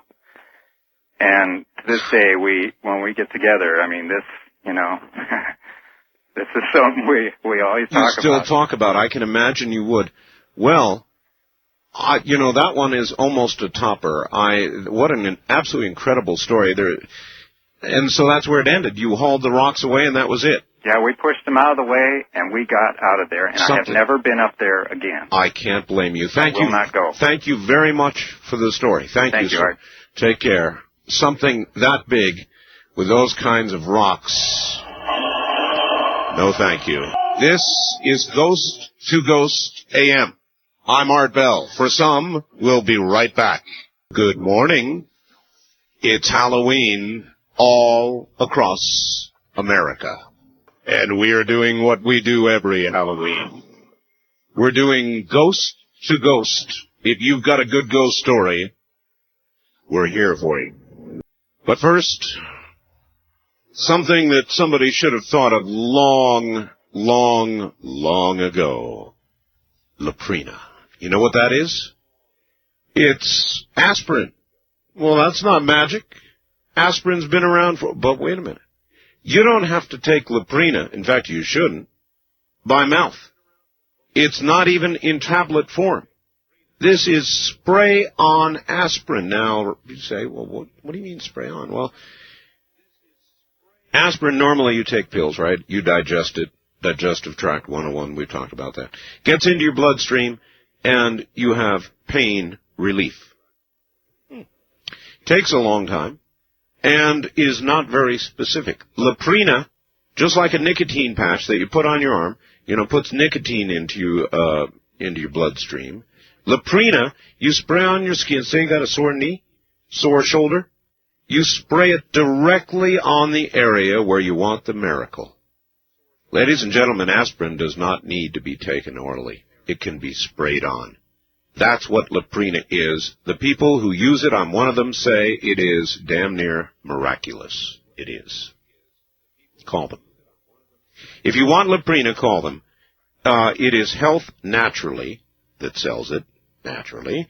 And the number is 1-800-308-4565. That's 1-800-308-4565. And if you ask them, they will tell you a way to get Leprina at a very low rate indeed. East of the Rockies, you're on the air. Good morning. No, I think we just missed that person. West of the Rockies, you're on the air. Good morning. Yes. I have a ghost story for you. All right. All ears. Where are you? I'm in Pasco, Washington. Okay. I was camping earlier this summer with a friend up in the mountains. There was actually 3 of us. We went up. Another camping story. Did you hear the last one? Oh, yeah. Oh, man. Oh, not that bizarre, actually. We were up in the mountains, probably 20 miles from the nearest town and 10 miles from the nearest person. Yes. Way out on a logging road up on a clear cut. Someplace we used to go, just for the weekend or something where nobody would be around. And sure. We were up there, and me and this girl went walking down the road, and my friend was sitting up by the campfire, and we come back about 10, 15 minutes later, and he's in the car hiding. I don't know, he's probably got tired and went to sleep. Yeah. He gets out of the car and goes, "Who is the guy that just came by?" And I looked at him and said, "Get real, man. We're 10 miles from the nearest person. Who the heck could come up here?" Right. He said, "Some guy in a black robe comes by, looks at him and says, 'This isn't right,' and just walks off." Oh. Meaning, he thought, what? This isn't right that you are here? That's what neither one of us could understand, because he'd never been there before. In the road that I was on, they had clear-cut it in another direction, so the road was almost grown over, and I remembered where it was. It was one of the roads that trees had now come up in the middle of. Right. And we had no idea what the heck he was talking about, and he just kept going on. Somebody came by and said, "This isn't right." And he just kept going on and on. So finally we just left because he was just going ecstatic about it. That's weird, all right.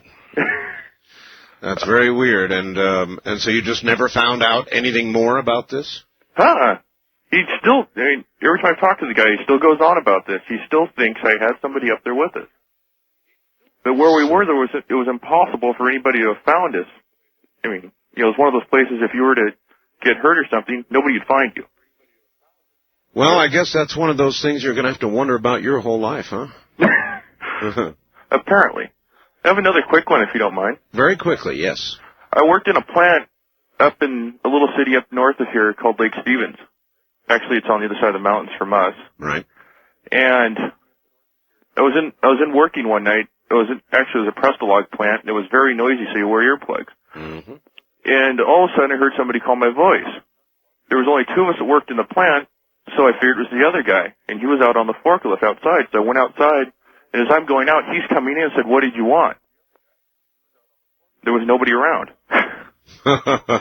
He said the plant had been doing it ever since they had built the plant. It's done that.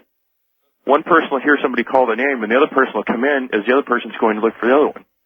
But nobody could figure it out. Well, it's just, it's in line. Thank you very much for the story. It's exactly the kind of thing we're talking about. Art, my father died of cancer in the summer of 1992. Now, I'm in the Navy. Was stationed in Maryland at the time. I knew he was ill, but the cancer spread to his spine unexpectedly and caused him to become incapacitated literally overnight.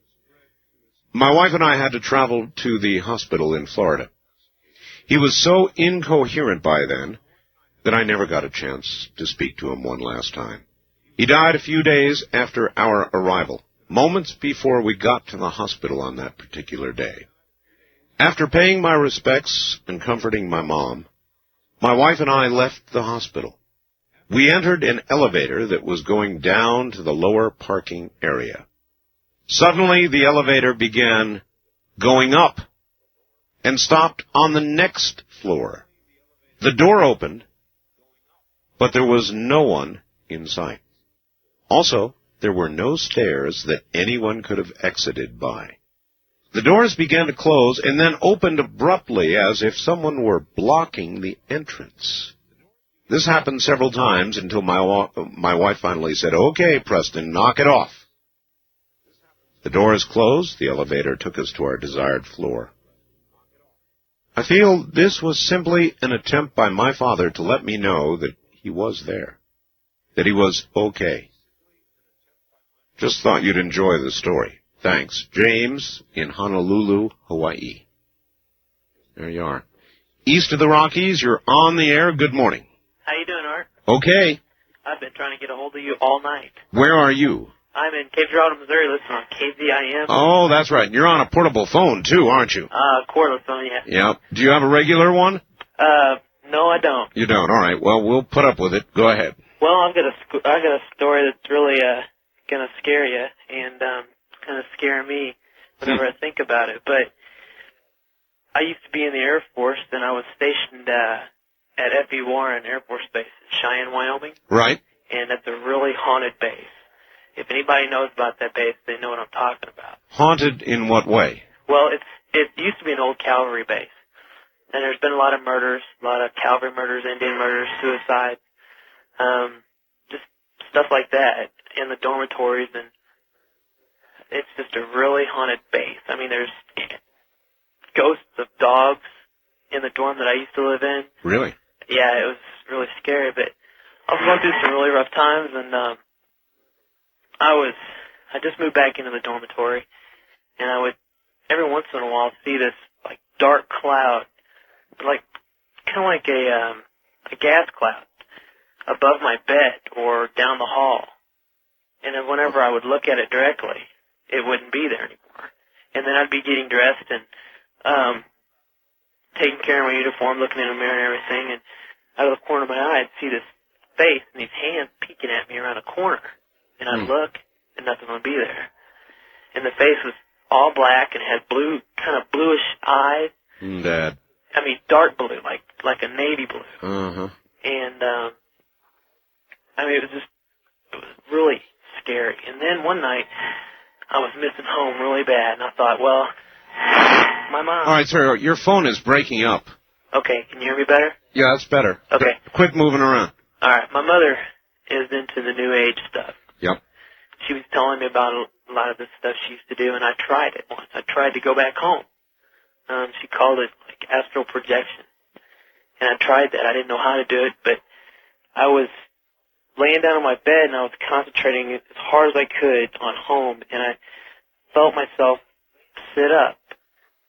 But when I looked, I saw my body laying down, and I could see right through my legs. I could see through everything. Ooh, that's weird. Yeah, and then a friend of mine, I saw a friend of mine come through the door and say, "Hey, Spence, get up. Are you coming with us?" And at that moment, it felt like I was sucked down into my body. And it scared me so bad I never tried it again. I don't blame you. Thank you very much for the call.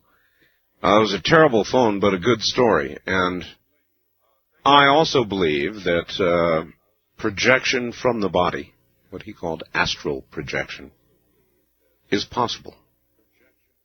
That if we, kind of like in some of the movies that I've seen, Somewhere in Time particularly, our mind is capable of many, many things, including possibly time travel and out-of-body travel. I'm not an expert. I simply listen to the stories. On our first-time caller line, you're on the air. Hello there? Hello, Art? Yes. Oh, my name is Samantha.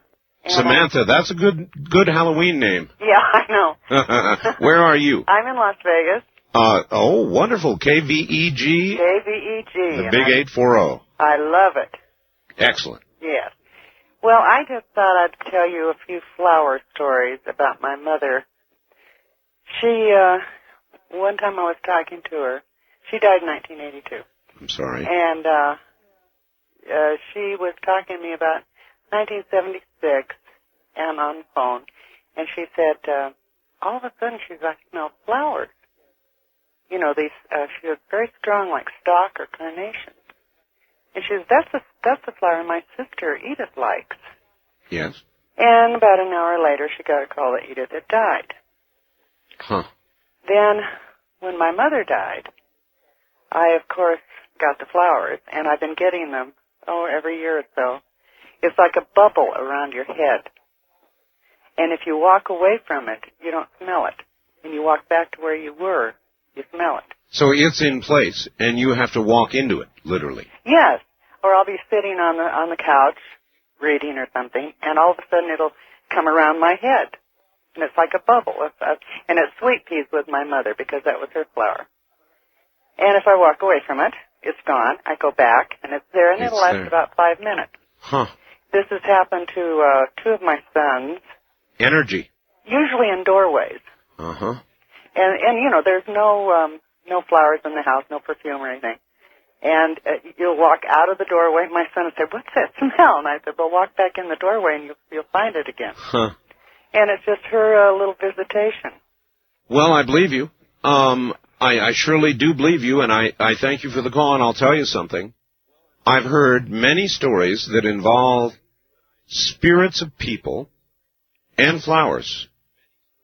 Flowers that have lived as long as a person lives, and flowers that have been healthy and thriving, and then the moment somebody dies, the flower, the bush, the tree dies. Is there some kind of sympathetic reaction? I don't know what you'd call it, but I have heard many, many such stories. In a world gone crazy, it's kind of nice to be able to relax, especially on a night like this. Put on some music and let it all go. That's what Higher Octave and their music does for me, and believe me, it'll do it for you, too.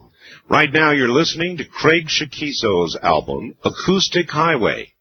But we've got a special for you. Craig Shakiso, Neil Sean, and, of course, Shaheen and Saper. It's just laid back, come get me kind of music. And these are pros. Craig, former lead guitarist with Jefferson Starship, 13 Gold and Platinum albums, a Golden Globe Award, a Grammy, an Oscar nomination, not a lightweight.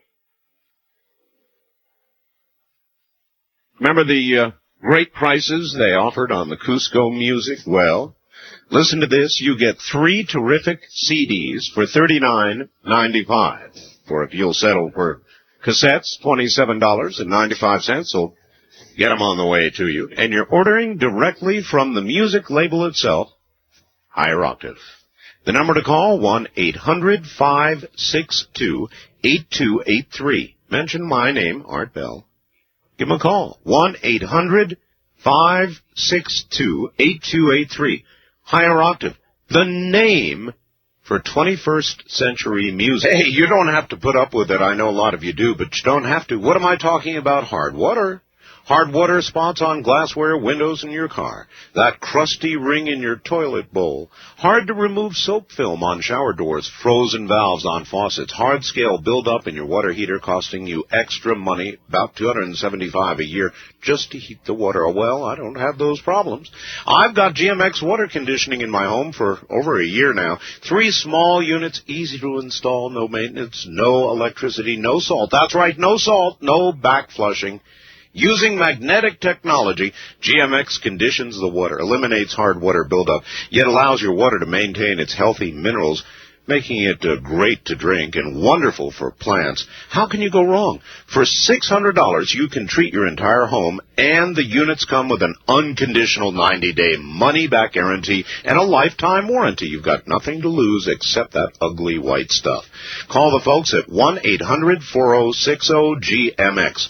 By the way, they're celebrating their 2nd year on the Art Bell program, so if you order now, they'll send you a copy of my new book, absolutely free. Call 1-800-4060-GMX. Order today. That's 1-800-4060-GMX, anytime, day or night. Little caveat there. The first printing of the book is sold out. They will indeed honor that, however. And the moment the second printing, which is underway right now, is available, your book will be on the way. First, let us go east of the Rockies. You're on the air. Hello. Hey. Hey. Wanted to get in a plug for satellite too, because if it weren't for the satellite, I wouldn't be able to hear you right now. You're in, where? Where are you? Gainesville, Georgia. Gainesville, Georgia. WDUN. And we lose you at 5 a.m. Eastern. Well, that's when I guess they begin their morning show. Yes, it is, and I'd much rather listen to you. Well, that's very kind. Yeah, we're on, I should tell people that, I guess. We're on F1, satellite F1. Oh, well, they've changed it back to C1 now. C1, F1, a satellite band, any other name. And transponder number 5, and 5.8 audio. So there you are, everybody. So we're glad you have still got us. Do you have a story? Yes, I do. In fact, I'm not sure just where to start, because the situation started with Ouija board, as you were talking about earlier. But the part I want to tell you about most occurred further on down, so I'll skip that. All right. I was my freshman year in a small southern college, and ran into a guy in the student center who started talking about witchcraft. Yes. And was telling us stuff and claimed to be a black witch, and had me, curious, and there were 3 others that were with us, that were with me a lot, that we were talking to him about it. And one day he wanted us to go with him that night to a black mass. And I was brought Protestant. I wasn't even sure what mass was. And my best friend, my roommate, had a test scheduled the next day, so she said she wasn't going to go. She had to study and had to get some sleep. Well, the key word, of course, was black. There are masses and masses. Yes, and and I don't know that I really believed that he was a witch. I was thought that a lot of it he was just, trying to take advantage of gullible freshmen. And so there was a curiosity factor. Yeah, and sure. So we decided we were going to go. And this was back during the time when the dorms were locked at 11 o'clock and the women were not allowed to be out of the dorms, and back in the dark ages. And so I chickened out at the last minute and decided I wasn't going to go, because if I'd gotten, called out of the dorm, I could have been expelled, and I'd worked too hard to get to college to take the risk. Right. And so we had planned to leave by different doors and meet outside, and I didn't go. And I felt really bad. I felt like I was being punished for something I hadn't done because I wasn't able to participate. During the night, maybe 5 a.m., I'm not sure exactly, the fire alarm went off in the building. And it was an old building, and this happened periodically. And I wondered if maybe my friends had caused the alarm, somebody to set off the alarm for them to help cover getting back in. Sure. The next morning. Sure. So I, threw on my raincoat. We always kept a raincoat and shoes handy because the alarm went off so frequently, and headed out the front door. I was watching for them as I went out, and I saw them coming back in. And they were ahead of me, and I tried to, push through the crowd and catch up to them.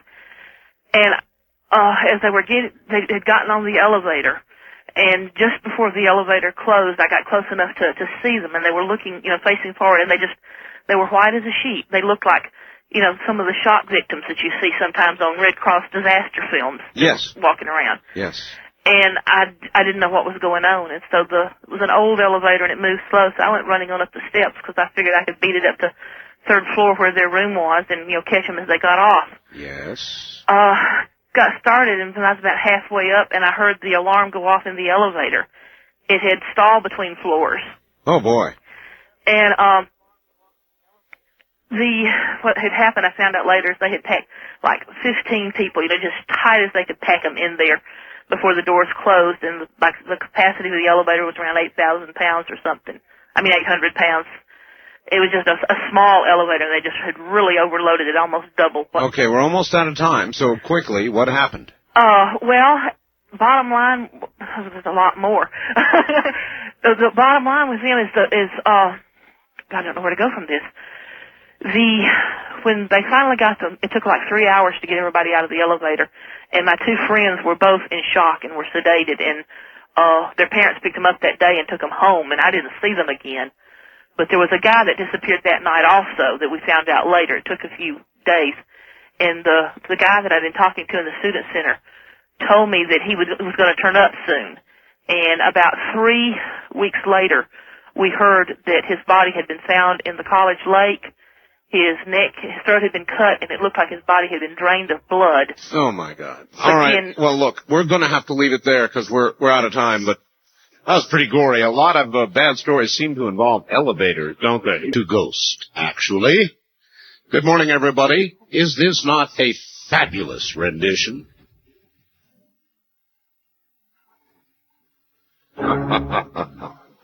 You know what this is, don't you?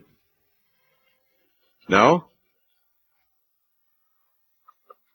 It's Painted Black by the Rolling Stones. It's the London Symphony. In case you were curious. Hello, Art. I just recently found you for the first time on KABC 790 in Los Angeles, and I'm very glad to have done so. Great shows. Thanks to you and KABC.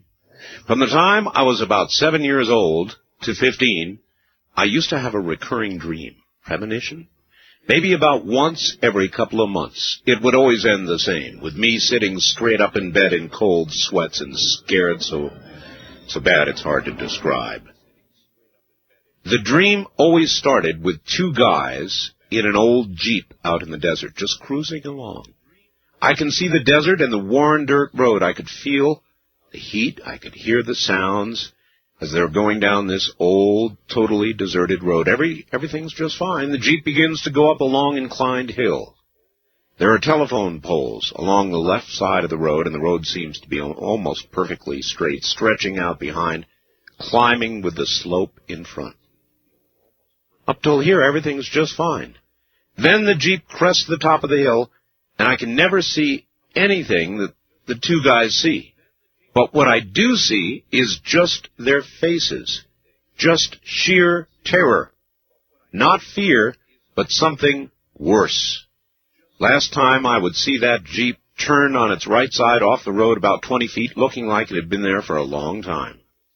When I was 15, I went to school with a friend down to Salton Sea in California, the desert. Second day we were there, he said he wanted to show me some old abandoned buildings, so we took off in his grandfather's Jeep out what was called Power Line Road. Well, we were about an hour from the house. The road began to climb upward, power lines on the left. All at once, all that fear from the dreams came back like a tidal wave, and I began to freak. I'm yelling at Steve to stop the Jeep or I'm going to jump out.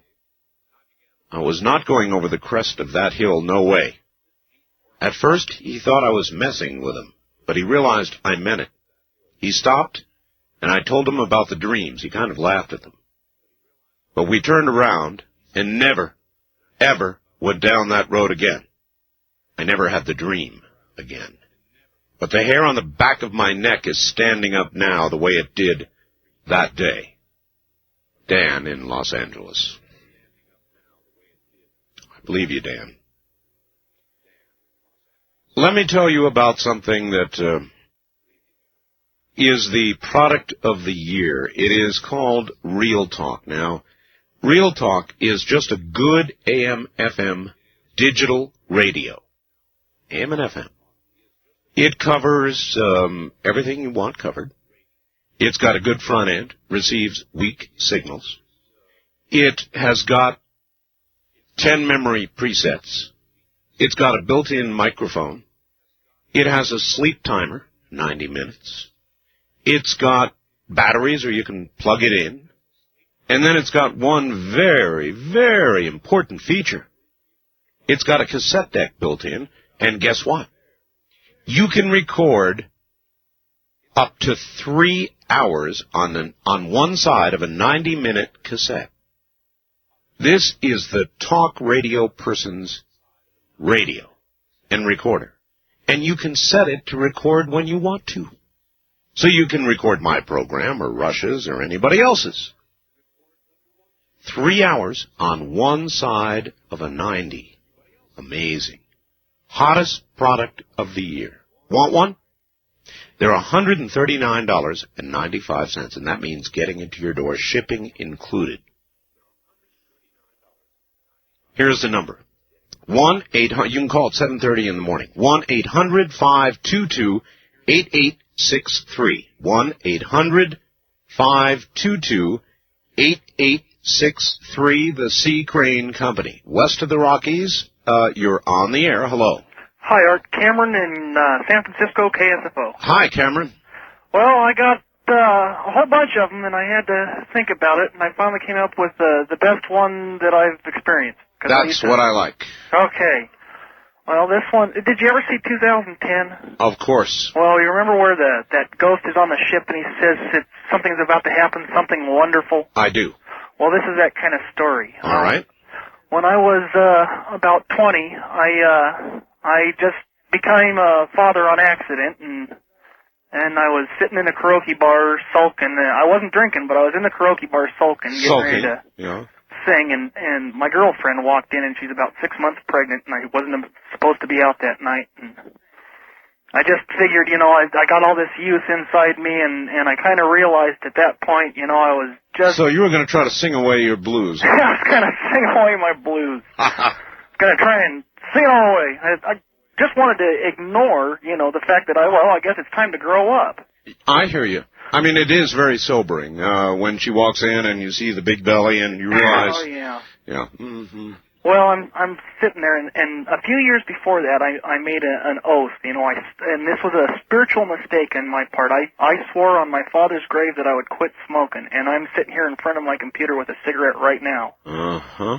Well, I'm sitting in that bar, and then I got this strange feeling, right, that somebody was standing behind me. You know when you get that feeling like you're being watched? Right. Well, I'm sitting there, and I get this strange feeling I'm standing behind me, and since then I kind of think I got eyes in the back of my head, and I could almost make out this figure watching me. I know that feeling. Yeah, I'm sure you do. Especially with all the phone calls you get, and who knows what might be standing behind you that comes through the phone lines like that one witch said. You're absolutely right, yes. Don't remind me, please. I won't. Well, at any rate, I'm standing there, and all of a sudden I feel these hands on my shoulder, and I knew, I just knew that it was my dad, and I could feel him standing there, putting his hands on my shoulder, going, "It's all right, son, you gotta grow up." And I could hear this little voice, and I swear to God, it was right through the music. I even remember the song was playing was White Rabbit, and I heard this voice say, "It's okay, it's just okay." And then I felt this light behind me, and he just left. And it kind of brought me, I've been listening to you talk about this God thing. How would God let himself be known? And after that moment, I kind of think that we just know. If God was to come here, if we're these humans, we just know it was him. We wouldn't have to wonder, huh? Yeah. But it's a good point. Huh? Yeah, I said it's a good point, that people would just know. Yeah, we got it in us. But since that day, every time I look at my daughter, and right now I'm getting chills up my spine.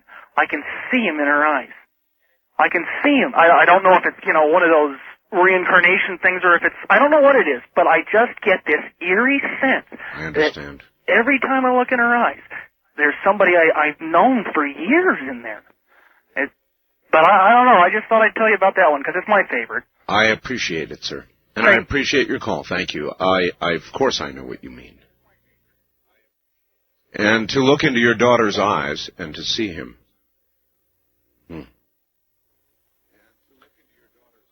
Well, that is one way we live on, isn't it? On the first-time caller line, you're on the air. Hi, Art. Hi. I'm calling from Merced, KYOS. Yes, indeed. And mine's very short, and I don't know if it was a ghost or a real person, but I was up in the Santa Cruz Mountains in a Volkswagen in 1970 somewhere, and with my friend, and we were coming back from a place up in the Santa Cruz Mountain called the Chateau Liberté. Yes. And anyway, we're coming down these mountains, and they're all curvy and everything, and as we came down... Probably Route 17, wasn't it? Yeah, matter of fact. I know the road. Oh, right, great. Well, then it's all rocky at some areas on the side with all it's all green and all that and trees but anyway, it's a 2-lane road, right? And we're coming along and it's down one of the downhill ways and there's this, we're kind of talking, a couple girls and we're talking and there's this man lying in the road on our side, of the road, and he's lying in the road with his head on the white line, and he has on a suit that's like kind of checkered. It's not a, a normal suit, but it's a suit. Right. And we just notice it very quickly. It's a checkered suit, and he's just lying there, and we dodge him at the last moment. And that's all we ever saw of him. It was just a dodge of this man, but he was lying there, and he was smiling. He wasn't dead. He wasn't squished or anything. He was just lying in the road. And we looked back, and we didn't, you couldn't see in the dark, but he wasn't, there wasn't a grimace on his face or any pain or anything. He was just lying in the middle of the road. Well, you lie on the white line long enough and you will be squished. Well, absolutely. But there was like headlights way in the distance behind us, and they didn't make a swerve or anything, so we didn't know. And one other really quick thing is, my mother grew up in the hills of Virginia, and she told me lots of stories. They had many sisters, and 7 sisters. Anyway, they were coming home one night, and their mother through the woods, if you can imagine coming home through the woods at night, but they did it all the time then. And at any rate, they came in, and they were supposed to get home before dark, and they didn't. And there was a little creek-like thing that they had to jump over, and it was small enough to jump over. But when they jumped over, it was dark, and they were afraid of getting wet and getting in trouble. And as they jumped over, a match lit underneath of them out of the middle of the water. Yeah, there are many stories like that from them. All right, thank you. Thank you very much. All right, take care. The one about the road, 17 is a rough highway. It's like Highway 1 in a lot of ways, though inland. And then there's Blood Alley up in San Jose. Roads where a lot of people have been killed tend to be roads that are haunted. It's not really a reach to understand why. People died there.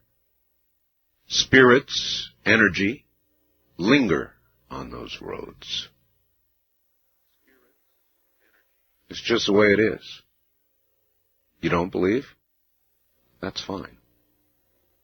But it is true, You're listening to Coast AM, actually this night called Ghost to Ghost. We'll be right back. Although we eat food every day, we take for granted the process that it goes through to become energy. We take it for granted, that is, until the old internal engine begins to have trouble, causing pain and discomfort. It is no joke. Did you know that most degenerative disease begins in the lower digestive tract as bad intestinal bacteria gets out of control? Here's the good news, though. Experts say that most healing begins in the same place, and it starts with good bacteria. The good bacteria in your body is essential to health, energy, and a long life, not only because it breaks down your food, but because it kills the unhealthy bacteria. Unfortunately, there are many factors that kill your good bacteria as well. They leave you vulnerable. Things like stress, bad diet, alcohol, drugs, antibiotics, even basic aging. But, listen, you can fight back, because now there's Natron's Healthy Trinity. Not 1 or 2, but 3 unique products offered together for your convenience and for a healthy and long life. Natron's Healthy Trinity, Megadophilus, Bifidofactor, and Digestalock. They get rid of bad bacteria and add the good bacteria that keeps your engine running full force. Call 1-800-992-3323. That's 1-800-992-3323. I take it because it makes sense to take. It's that simple. Natron's Healthy Trinity. Call 1-800-992-3323. 3323. If you suffer from headaches, neck aches, sports injuries, low back discomfort, arthritis, rheumatism, bursitis, menstrual pain, joint pain, any kind of pain, let me tell you about Loprena. No more waiting for pain relievers to kick in, no more settling for alternative pain relievers just because your system is aspirin sensitive.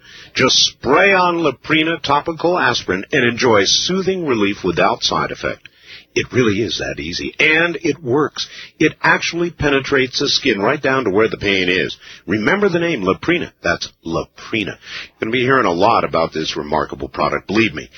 I've used Laprina on my bad back, and the fast-acting results are truly amazing. Spray it on, the pain's gone. Some pain sufferers are calling the almost instant results miraculous, but you cannot get it at your local drugstore. If you want fast-acting topical pain relief, just order Laprina by calling 1-800-308-4565. That's 1-800-308-4565. The truly reasonable cost is a bargain for this revolutionary new product. And when you call, be sure and ask the folks at Health Naturally how you can get Laprina at an even greater savings. Call 1-800-308-4565. Just spray it on and the pain is gone. All right, back to the lines we go. East of the Rockies, you're on the air, Ghost to Ghost AM. All righty. Where are you? I am in Owensboro, Kentucky, listening to WMI. It's a good place to be. Welcome. Oh, thanks. Have you ever heard of a ghost fire? A ghost fire? Yeah. Not exactly. Our railway station here in Owensboro was converted into a pizza place, maybe. Into a what? A pizza. Oh, a restaurant. Oh, I understand. Okay. Into a restaurant. Interesting. And I worked there. Uh-huh. And there was this huge fireplace close to the kitchen. But it hadn't been used for years. There was no reason to. But you could hear the flames crackling in it and feel heat from it, but there wasn't anything there. Oh, now that's weird. Now, have you ever heard of anything like that? I know it happened. Everybody that worked there knew it. Did it happen? But we could never come up with an explanation. Did it happen frequently? Yes. I don't think I'd like that. Well, it was a spooky old place. It just every now and then happened, huh? Yeah. So you could go over near it and warm yourself by the invisible. You could feel heat from it. You could hear the fire crackling, but you didn't see any fire. It was just there. No, you're the first. Well, good. But this is a place for firsts. I appreciate your story. Okay. Thank you. I have no idea what to say about that. No idea. The manifestations of whatever it is on the other side are nearly endless. You've heard how many tonight? How can you not wonder? As our scientists wonder about the 100 million planets that they say have inhabited intelligent life, how can you not wonder about the kind of stories you're hearing this morning? How can you not? First-time caller line, you're on the air. Hi. Hi, Art. Hello. Finally, I got through. It's the 7th time. Well, I'm glad you made it. Where are you? Oh, I'm living in Reno, Nevada. KOH. I'm looking at my black cat right now. I have 2 of them. Yes, and my cat's name is Shadow. I've had him for 2 years. You're kidding. No, when I heard you had a Shadow, too, I said, oh, all right. I do, and Shadow was so named because of Ghost. Oh, I know the whole story. I listen to you every night. I have for 4 years, every night.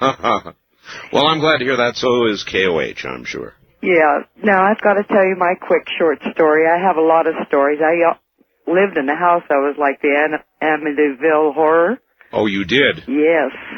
But that's a long story. But I got a short one. When I was in high school, late 50s, I had an old 49 Ford, and I was driving down one of the Reno streets with my girlfriend. And we were talking, but now we're quiet, and this beautiful classical music came on. Mm-hmm. And it was very loud, and it was too loud. And I looked at her, I said, could you turn down the radio? And she said, yeah, that's loud. And she reached over and she said, you don't have a radio. And I said, oh, right. And we never discussed it. No, I can well... That reminds me of that fireplace story. Yeah, it is. Same type of thing. It's kind of like that, isn't it? It's energy. It's energy from someplace else. It's a projection, or it's a time slip, or who knows what it is. Right. But it's something. And Art, I wrote you a note, must have been a year ago when you first started fooling around with the Ouija board. And I wrote to you at your home and told you, please don't fool with the Ouija board. And I don't think you remembered. You get so many letters and faxes. I'll tell you, this Ouija board thing is something I will listen to stories, but I really won't talk about. Yeah, but about 6 months ago, you said at Halloween you would discuss it. And well, you haven't. I did. But it must be really something. I would love to hear the story because I've got my own. Well, if you want to briefly tell us yours, go ahead. Oh, I wrote you a letter on it. Well, yeah, I know, but Well, now you're on the radio. I was so- in Hawaii, Yes. and my husband was watching my friend and I play the Ouija board, and he decided to blindfold us. Oh, the And interesting we could move. find, Yeah, okay. You know, because we were working it. We were really working it. I understand. And we're blindfolded, and suddenly the little planchette, that's what you call the little triangle thing Yes. you put your fingers on, Yes. flew out.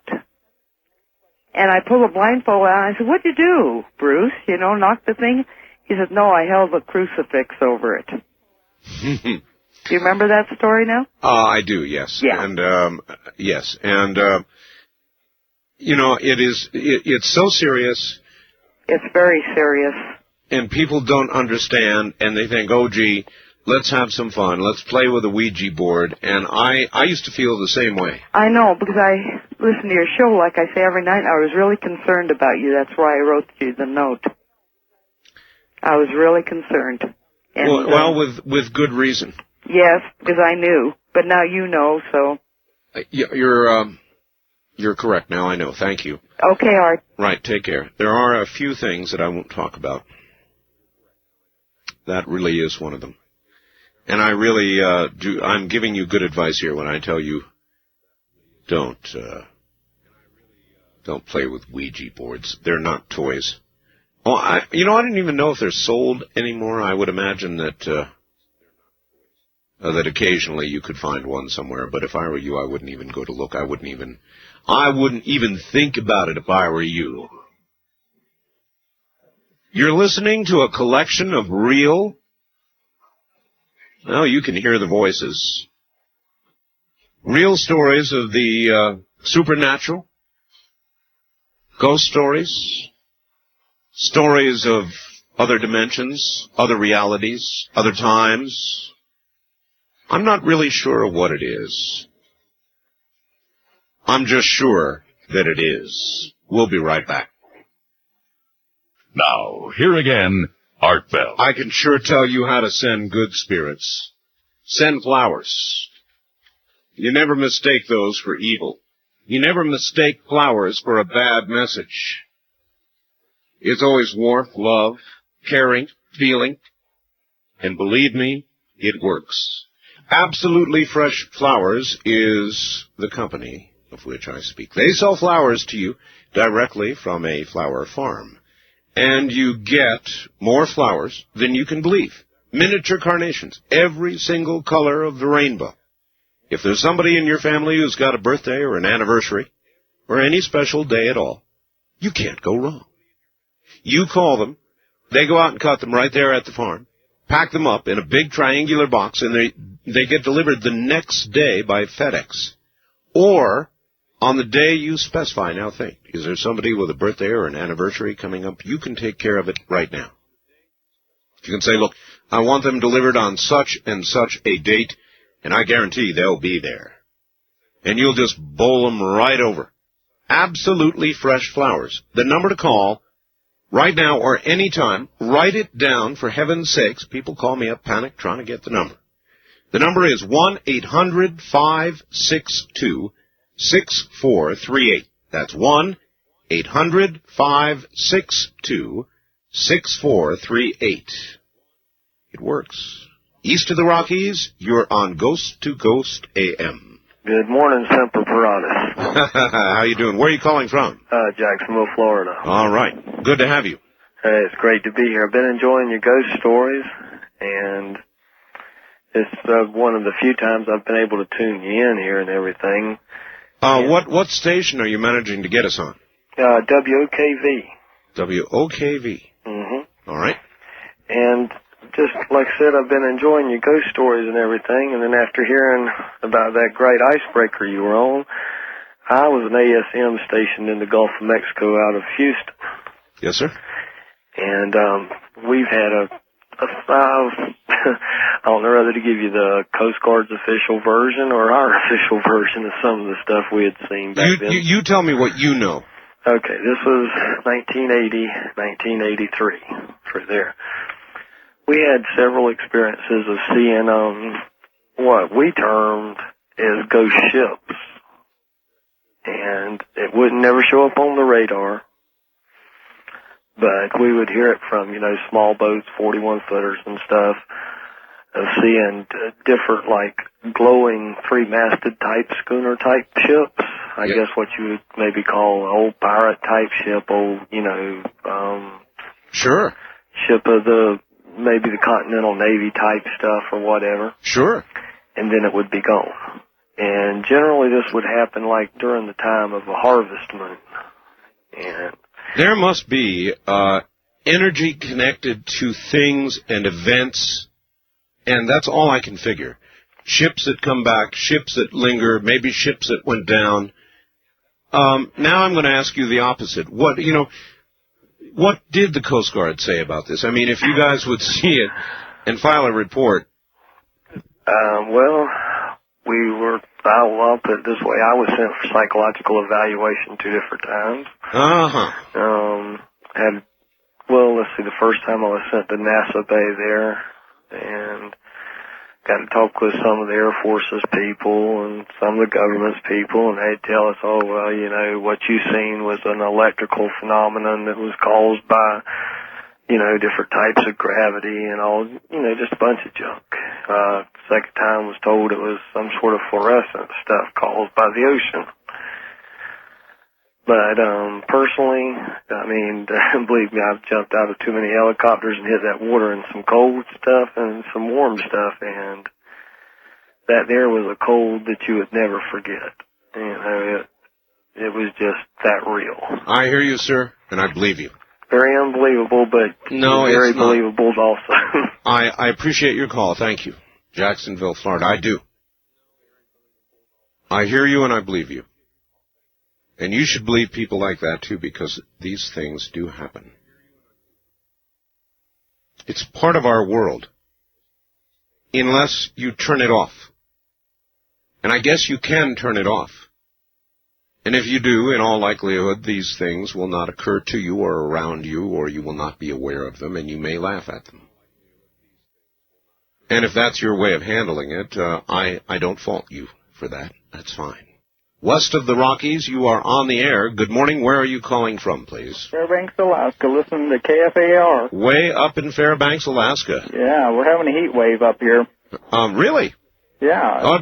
Shouldn't it be getting cold up there now? Well, we've only got maybe 2 inches, 3 inches of snow, about 36 degrees. Real heat wave. Yeah. I just wanted to mention, I don't think anybody's told you, but one of your favorite singers is going to be here this Friday. Who? Maria Moldauer. Is going to be in Fairbanks? Fairbanks, Alaska. Oh, I hope everybody in Fairbanks says hi. Art said hi to Maria. I wish I could go see her, but I work nights. I just don't work tonight. Well, I'm sure that just about everybody who'll be going is listening, so everybody please tell her Art said hi. Yeah. Quickly, I got a couple of real short things, and then I got a story. All right. I think God has sent a sign. It's that scream that you are playing that is a Sasquatch. In Australia, they call the Sasquatch a Yowie, and here in Alaska, they don't call it a Sasquatch, but they call it Hairy Man. They call it what? Hairy Man. Hairy Man. Well, okay. Hairy Man, and they've got a good article in the Alaska magazine, which I should put one in an envelope and send it to you. I would very much enjoy that. I think you would. Anyway, the story is about a truck, semi, that had been in a wreck and killed the driver, but there was no trailer attached to it. And the truck was repaired and put on lot, and it was sold. Well, every time it was sold, the person that bought it would bring it back and said they couldn't drive it. Something was weird with the truck. They kept bringing it back every time. Finally, one lady bought it. She wanted to get into the trucking, and she dealt with it. She just had to prove to her family and everyone around her that she could survive in the trucking industry. Right. And I may miss some of this because I read this in a little trucking magazine thing. Right. I think it happened in Kentucky, and every time she went by, she'd get a cold feeling over her shoulder every time she went through this one area. It was like the truck was beckoning her to go through here or something. Right. And as it turned out, the guy that got killed in that truck had left his trailer somewhere, but it was never found. It was never traced. They could never find it. But he had parked it next to a cliff. And somehow the cliff gave way and it buried the trailer. And every time she went by this area, she got a cold feeling in that truck. And finally, the rains or something washed that truck and it showed it. And she somehow got hooked up to that truck. And she took that truck to its final destination. And ever since then, that cold feeling in that truck disappeared. Wow. Now, is that a story? That's a story. But I was sitting in a semi, I don't remember where, a truck stop reading this, and I just got cold shivers all over me when I read this.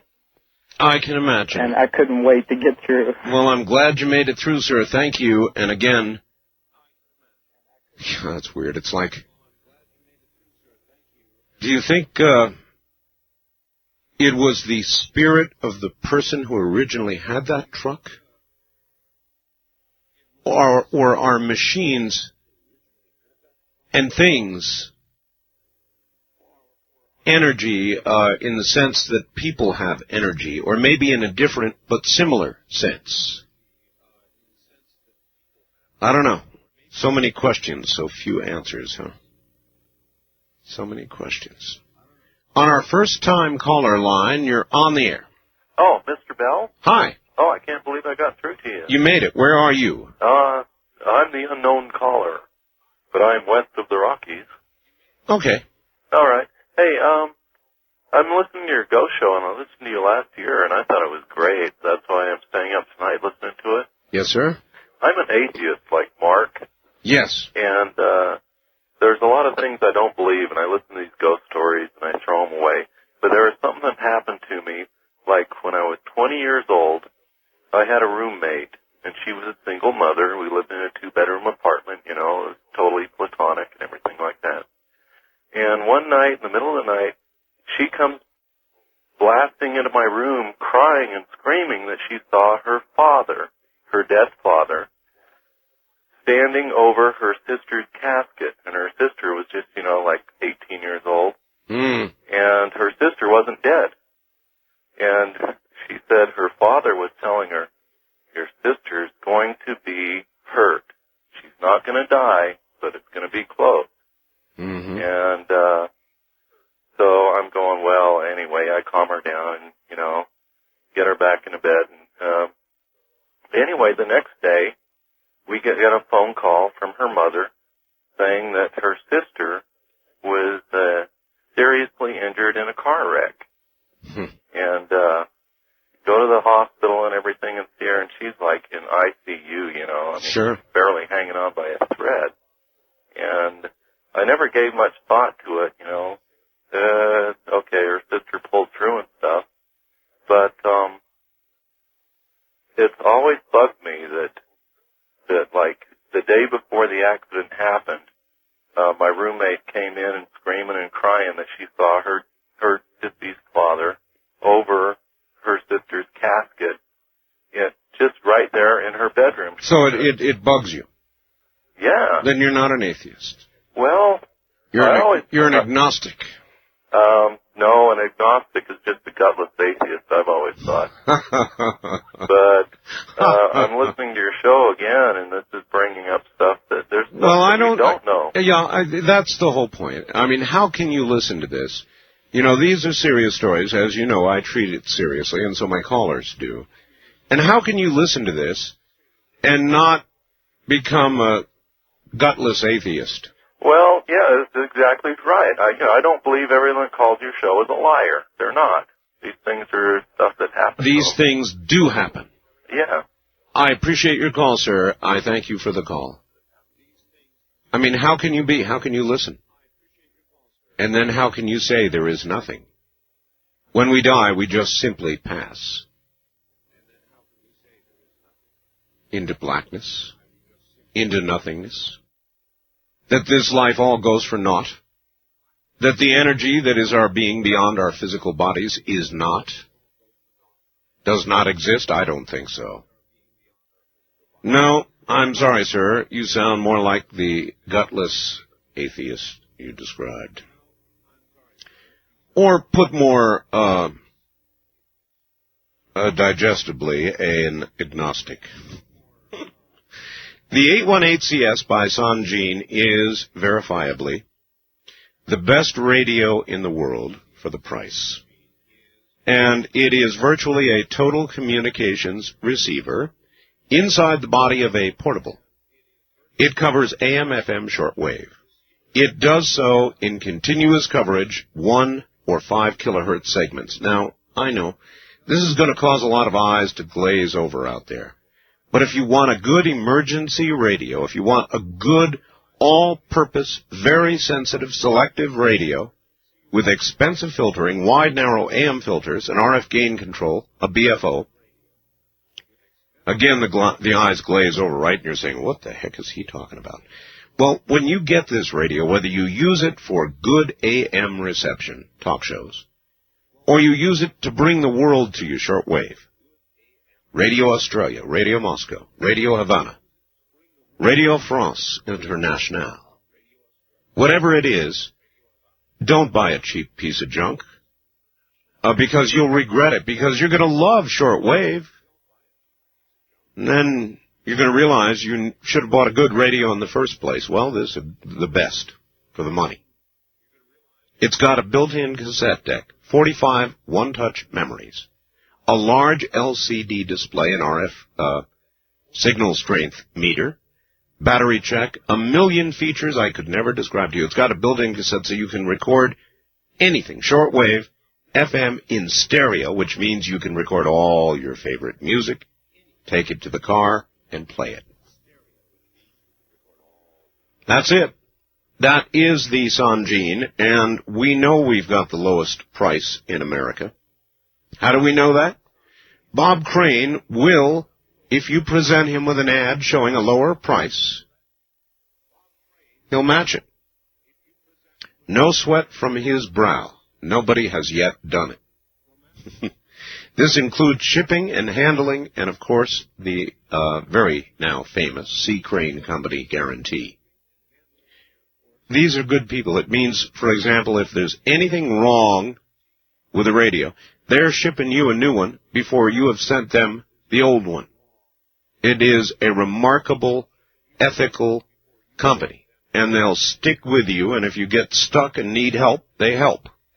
Unlike so many others these days. The price, including shipping and handling, $224.95.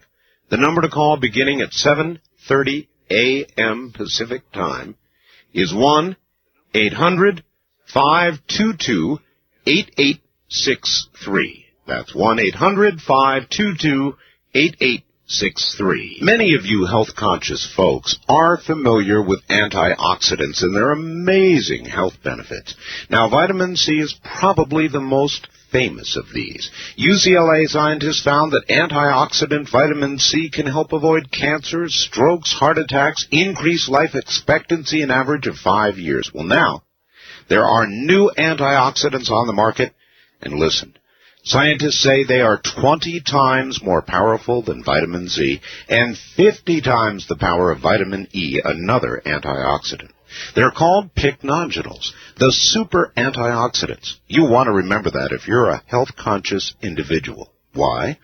Well, according to Richard Passwater, Ph.D. and authority in the field, you're being bombarded by something called free radicals, toxins, environmental and otherwise, that break down cells, damage tissue, cause you to age faster, develop stiff joints, and wrinkle sooner than you ought to. How can you fight these free radicals that bombard you every day? Antioxidants and pycnogenols are the most effective antioxidant you can buy today. To order this amazing new food supplement I'm taking, call the folks at Health Naturally at 1-800-856-1119. These pycnogenols are pharmaceutical grade, made from 95% pure grapeseed extract.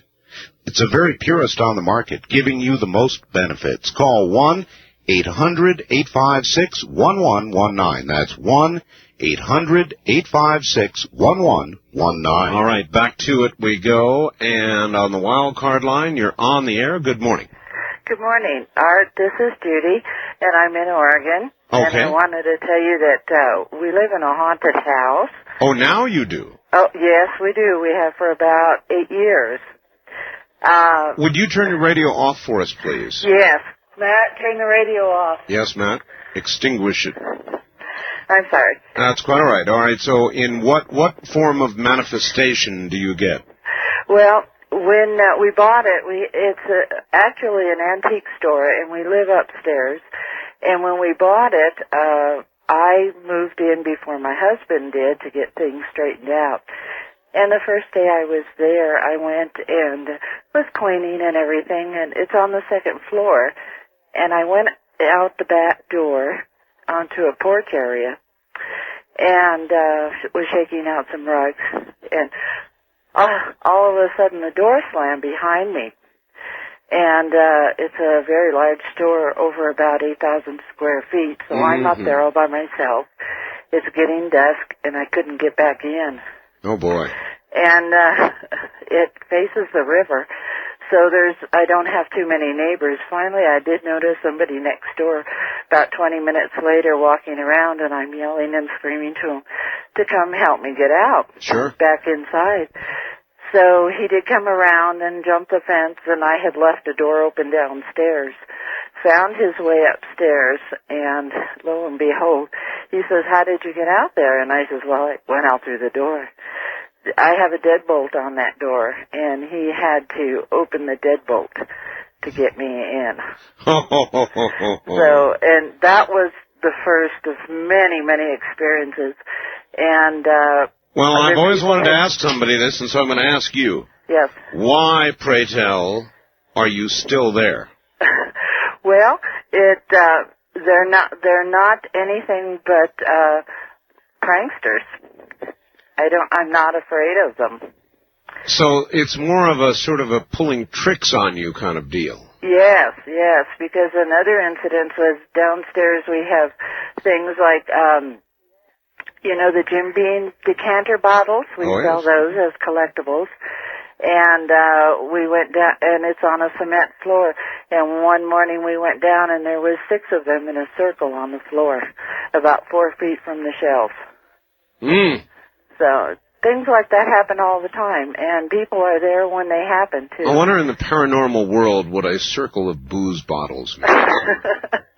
I don't know, but they're young people, and I'm sure they don't have ID cards. Thanks for the call. Thank you, Art. You take care. Bye-bye. And I'm sure they don't have ID. East of the Rockies, you're on the air on Ghost to Ghost AM. Hi. Hi, Art. This is Angela in Cheyenne, Wyoming. Hello, Angela. How's Cheyenne?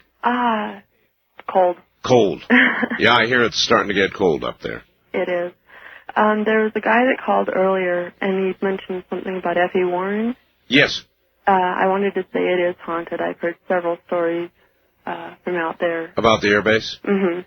It's here in Cheyenne, and it is haunted. Well, any place where many deaths have occurred,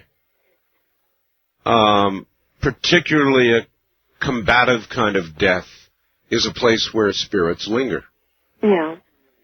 I just wanted to plug that real quick, and then I had a story that I wanted to tell you. Okay, real quick.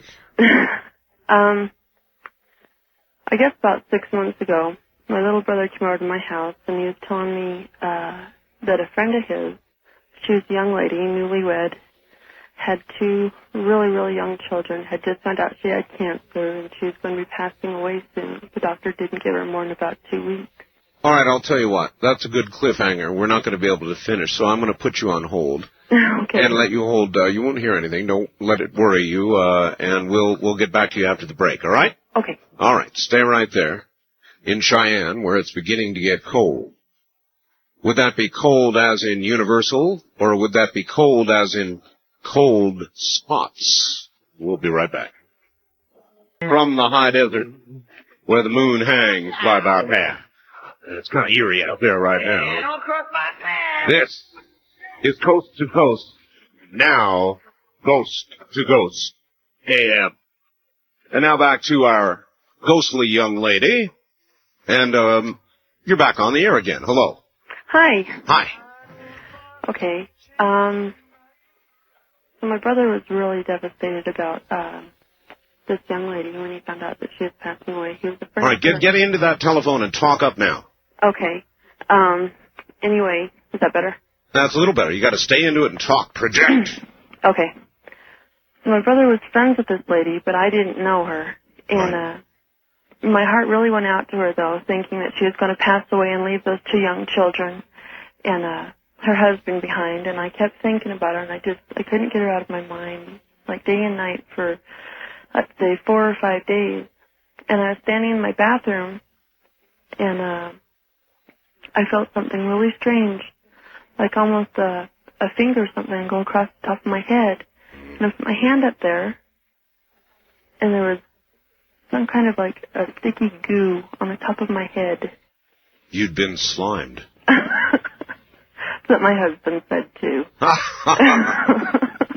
he's got a good sense of humor. I don't know if it had anything to do with her, but it was just really weird. Well, it might have. But it's a good slime story, and I thank you for bringing it to us. We get at least one every Halloween.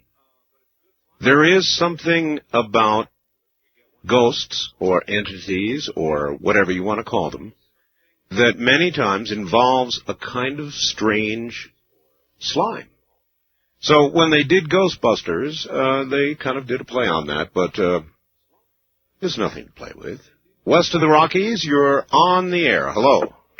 Hello, Art. How are you? I'm okay.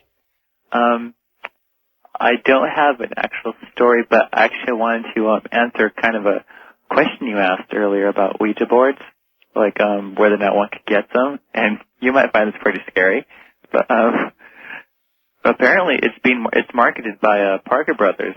Actually, not I think a couple days ago, I just saw a commercial about a bunch of kids playing Ouija boards. Really? Yeah. So it's that's fine. I guess you can get them if you want to get them. Go ahead. My advice is, don't do it. You don't have to tell me. Actually, I kind of think it's a stupid thing that they're doing. I'm an occultist myself, so I studied this field, and so I really think... Look, it's just a board. If Parker Brothers wants to sell it, that's fine. It's like sitting down. It doesn't matter whether, in my opinion, whether it's a Ouija board or some other instrument that you're inviting, you're concentrating on, and you're consciously inviting an entity to you. You know not what you do. It's not like Monopoly. It's not like playing Monopoly where you're worried about getting a hotel to wipe the other guy out. You're sitting down to consciously invite an entity to direct you. It is not a good idea, whether it's a Ouija board or whether it's a Monopoly board or anything else. If the intent is to invite something in, you be damn sure you think hard about it before you invite something in you don't want to keep you company. First-time caller line, you're on the air. Hello. Hello. Hi. Yeah, I want to speak to Art. This is Bart Simpson. Turn your radio off, please. Yes, I just did. Mm-hmm. Okay, go right ahead. Hi, Art. Hi. Yeah, I just, so weird. I just got, it's not really a ghost story. It's about my brother who died. And, he died like maybe about 5 years ago. And, when he was younger, he had a car wreck and, I guess what you'd call a near-death experience. He, was in the hospital for a long time. Yes. And, I'm kind of nervous. I'm sorry. I can tell. That's all right. Yeah. I can feel his presence now. When he was younger, he had a near-death experience, and it's I think he and since he lived, I always thought it was like special, but he always said like he's just, it's not special. He thought it's like everybody had the power. Well, why did you think he was special? He was always interested in kung fu, and the things like martial arts and the power of the martial arts contribute to extra strength. And well, I don't know about that, but it does, thank you, contribute to a concentration, and the martial arts focus you, and whenever you focus, you can run into something you might not expect. Here's an interesting fact that just showed up. Art, I just got off work, and it took me a while to settle down and a couple of stiff drinks so I can tell this to you. I've been home for about an hour now, and this is just exactly what happened. Let me start out. I work at a hospital emergency room. Consider myself a level-headed guy. I did not believe in ghosts, that is. Tonight I was riding my bicycle home from work. In point of fact, I was listening to you, reminiscing that it had been about a year since I'd been riding home at night, alone. It's been almost 1 year to the hour since my old riding buddy was killed while riding alone on this same street last year. We generally had rode together all the time. On this particular night, I'd called in ill, stayed home. My buddy Phil was run over by a drunk driver, not found for an hour or more, and died en route to the hospital. His bloodstains still mark the curb where his head struck, snapping his lower neck. Tonight, while riding home, I became aware of a feeling of having something like the sound of a car tire behind me, and yet there were no cars on the street. I kept hearing the sound, kept looking around. The sound got so loud, I could hear through the radio. In other words, I was listening to the radio. I finally took off the headphones, stopped, and looked down the street. I saw Phil standing on his back next to me. As fast as light, I got on my bike and sped home. Phil stayed with me until I reached the crossroads where he died. I swear, I saw him, big as life. I can't tell you if I was having a 60s flashback or not. West of the Rockies, you're on the air. Hi. Hello there. Hello. Yes, sir. Art. Yes. I wanted to give you a little story about my experience with the Ouija board. All right. Where are you? This is Dan from Fairbanks. Yes, Dan. I was about 18, just graduated from high school, and this girl and I were playing with the Ouija board one night, and didn't think much of it, and I went home, and woke up the next morning, and I had a big antique Chinese mirror that sat on my dresser. It was, probably 3 foot by 4 foot, probably weighed about 60 or 70 pounds. Mm-hmm. When I woke up, this mirror was sitting right at the foot of my bed on the floor, face down. Well, I didn't think much of it, except that I had a bunch of model cars that I had collected and built, and bottles of cologne and stuff sitting on top of my dresser, and nothing had been disturbed, which meant that for this mirror to get where it would have had to been lifted up off of the dresser, over everything that was on the dresser, moved about 2 feet from the dresser, turned at a 90-degree angle, and laid face down on the floor. Well, and that next night we played with the Ouija board again. Went home, went to bed. Early in the morning, about 2 or 3 o'clock in the morning, I hear this big loud crash. I wake up, the mirror's in the same position on the floor, in the same exact spot, with the mirror broke into 100 or so little pieces, and everything on the dresser was laying all over the floor. Needless to say, that was the last time I ever touched a Ouija board. Good for you. Thank you very much. Again, you invite things in when you do that, and you don't know what you're inviting in. It's like opening a door to a world where things exist, good and bad. Do you invite strangers into your home? Do you call on the street when somebody passes and invite them into your home, not knowing them? No. Then why would you want to do it with a Ouija board? Anyway, you may need a good night's sleep after this morning's show, and I have a sponsor that can sure provide it. It's called Select Comfort. Select is the key word. Comfort's important, too.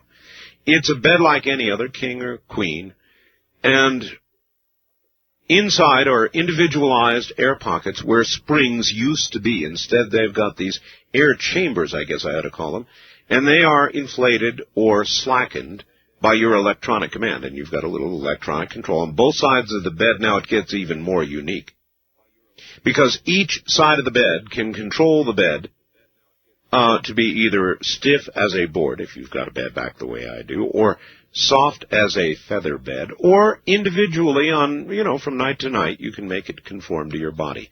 It is Select Comfort, and we don't expect you to buy out of the blue just based on what I've said. I've given you the outline. You call them, they'll send you a free videotape, and then you can take a good look. If you decide you want to buy it, then you get a 90-day in-home risk-free trial. The number to call to get the videotape to take the first step is 1-800-448-5700. That's 1-800-448-5700. Now, money. Pretty important in this terrestrial world, eh? When you look ahead in your life, do you see a cushy retirement with lots of money? Or do you see yourself barely making it? Are you working 9 to 5 now? Putting away a lot of money, are you? Saving it? No? Well, you might want to meet Ken Roberts, and we can introduce you. He is a financial investor and educator, and he's known around the world in 89 countries for his honesty, integrity, and something very special. His unique ability to teach people just like us how to invest in commodities with minimum risk. We've talked to a lot of people like Tim in California, a Learjet pilot. He made $30,000 profit. Bob in Utah, retiring from truck driving after he made $48,000 in his first year. Now look, commodities are usually regarded as a very risky venture. But not with Ken Roberts. He'll teach you how to invest. And you invest on paper until you're confident, and then you'll just throw the paper away, start using money. Because, who wants to be losing that kind of money? That's how confident you will get. Now, we will send you what it's called a money kit. A 44-page report and a cassette tape, free of charge. You look it over, decide if you want to give it a try. Call Ken Roberts Company. He's got a good number, too. It's 1-800-GOLD-KRC. 1-800-GOLD, as in that glitters, and KRC, as in Ken Roberts Company. Again, 1-800-GOLD-KRC. How many of you remember a time when you could take a penny to the corner grocery store, and there you could buy a nice piece of candy, or even a postcard? Well, of course, today, the convenience stores have a bowl of pennies on the counter with a sign that usually says, take one if you need one. Can the dollar be far behind? You really can't buy anything for a penny anymore. In fact, a dollar will only buy what a dime would a few years ago. The only form of money that still buys what it did once before is gold. Over 100 years ago, an ounce of gold was worth $20. For that, you could buy a very nice new suit. Today, that same ounce of gold is worth nearly $400, and guess what? You can still buy a really nice suit. Today, you need to have some gold in your investment portfolios for protection and profit. My friends at North American Trading will be happy to show you how you can own gold in privacy and safety. It's really simpler than you might think. Call 1-800-877-9799 and ask for their free information. Investors have always turned to gold during times of inflation and economic uncertainty. Don't wait till it may be too late. Call 1-800-877-9799. You don't have to be rich to own gold, just smart. All right, back to the lines we go. Now, I want to say again, if you would like a copy of this show, this particular program, we do offer copies of this. It is a yearly event called Ghost to Ghost AM. And the way to get a copy of it is to call 24 hours a day, 1-800-9 1-800-917-4278. That's 1-800-917-4278. 24 hours a day. East of the Rockies, you're on the air. Hi. Hi, Art. This is Robert from New Orleans. Hello, Robert. First, let me say I got your book yesterday. Oh, you did? I am very, very happy. Is that, tell everybody, I've really not been soliciting comment yet, but is that one quality book or what? Oh, yes, sir, it is. It's much better than I thought it would be. Well, there you are. I'm glad to hear it. We'll do a day later this week and solicit comment. Anyway, it is Ghost to Ghost night. Okay, Art. In New Orleans, I guess you know we bury people above ground here. I've heard. Right. Well, my grandmother's buried in one of these old cemeteries. Yes, sir. We go and we clean them out every so often, clean up around them and weed them. And me and my younger son will go walking and looking for the dates on each one of these tombs. As we're going through one day, we notice that a couple of them have been broken into. So we start looking into them, and we're seeing that, the bodies have been disturbed, the caskets are open or broken or chipped out in corners. Oh, boy. As we go to one of the oldest ones, which is about a block down from my grandmother's, it was an 8-year-old girl who died during the time that there was a bad scarlet fever going around in New Orleans, where thousands of people had died. Yes, sir. As I climb up to look in there, I notice there are 2 bodies in there, but these are recent bodies, like a day or 2. You mean like the people who had been desecrating? Yep, that's exactly who they were. There was 2 of them, 2 young men. One face down and one face up. The one face up had an expression on his face like you've never seen in your life. I ran and told the keepers of the ground, and they called the police, and the police came and everything. And 2 weeks later, I had called to ask, what had happened to the guys. And it said, as far as I can tell, both guys had died of heart attacks. And the one who I saw, I'm sure, died of fright. And they said the coffin where the little girl had been in was, of course, opened. It was a metal coffin at the time. And they said they guess they were robbing it at the time, and something happened that scared them to death. Oh, my God, what a story. That's a true story? Oh, yes, it's very true. My son talks about it all the time, and every Halloween, it's the first thing we start telling the rest of the family about. Oh, well, thank you for sharing that with us. And no, I really do mean that. Thank you. But that is a scary story. Yeah, it still bothers me once in a while. We can only imagine what they saw. I know what they saw. The little girl took her revenge when they tried to break into her coffin. Jeez. Thank you for the call. All righty. Take care, Art. Take care. West of the Rockies, you're on the air. Hello. Oh, hi, Art. Hello I'm there. Mary from Bakersfield. Hi, Mary. How you doing? Oh, pretty good, but that one did scare me. Oh, boy. I boy. can just imagine that. If mine scared me, that one scared me more. Now, this happened when I was about 18, 19. It was about 3:30 in the morning, I guess, and it was winter time. Kind of like about now. Well, no, it's not cold up here yet. No, I meant the time. It's a little before 4. Mm-hmm.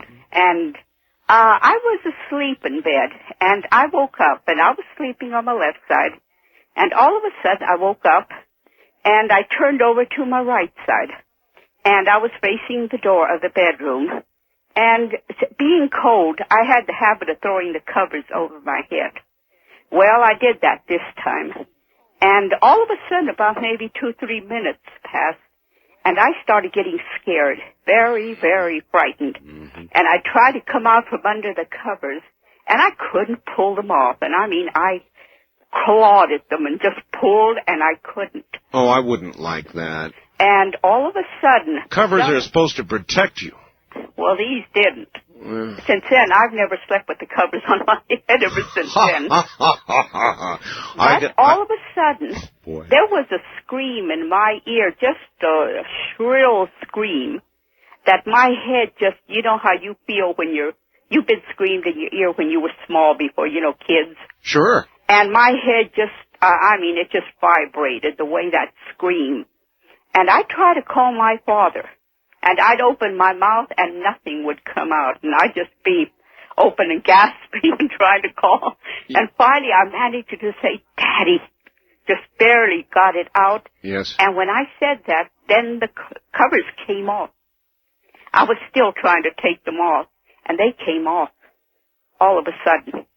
And, well, like I said, ever since then, I just do not sleep with the covers over my head, not a sheet, not My dear anything. lady, I've heard a lot of I jumped onto the cover stories, don't. but I have never heard I went under the covers and then tried to get out and the covers wouldn't come off. That's They would not. I know, they just would not come off. And like I said, I still do not sleep with my head under the covers anymore. I can't say I blame you, but it's like, gee, there's nowhere to hide. Well, hide under the bed. There's no place. Get underneath the bed or someplace. Well, look, I appreciate your story. It is unlike any I have ever heard, and I'm afraid it's going to have to be the topper for the for the day. I'm afraid. Well, I'll be. You know, the night just kind of flew by, as it were. Well, I've been trying for quite a few years to get in. This is the first time I managed. You've been trying for years? Well, about 4 or 5 years. I kind of wish you wouldn't say that. It discourages people. Oh, it shouldn't, because I finally got through. Well, see, there you are. All right. I'll Goodbye. tell you. All right. Well, wait a minute. Wait a minute. There's a tradition here. Oh. With our last caller. Oh. You get to say, good night, America. Oh, good. Good night, America. Take care. Well, it has been fun and a little scary, but you tend to get what you ask for, and I wanted scary stories, and you all did not disappoint me. That last one from New Orleans kind of got to me, though. At any rate, again, I want to remind you to get a copy and archive of this program, stripped of the commercials, with only the frightening content remaining. You can call 1-800-917-4278. Let me give you that number one more time. 1-800-917-4278. Thank you all who joined us during the night. And all I guess I can say is...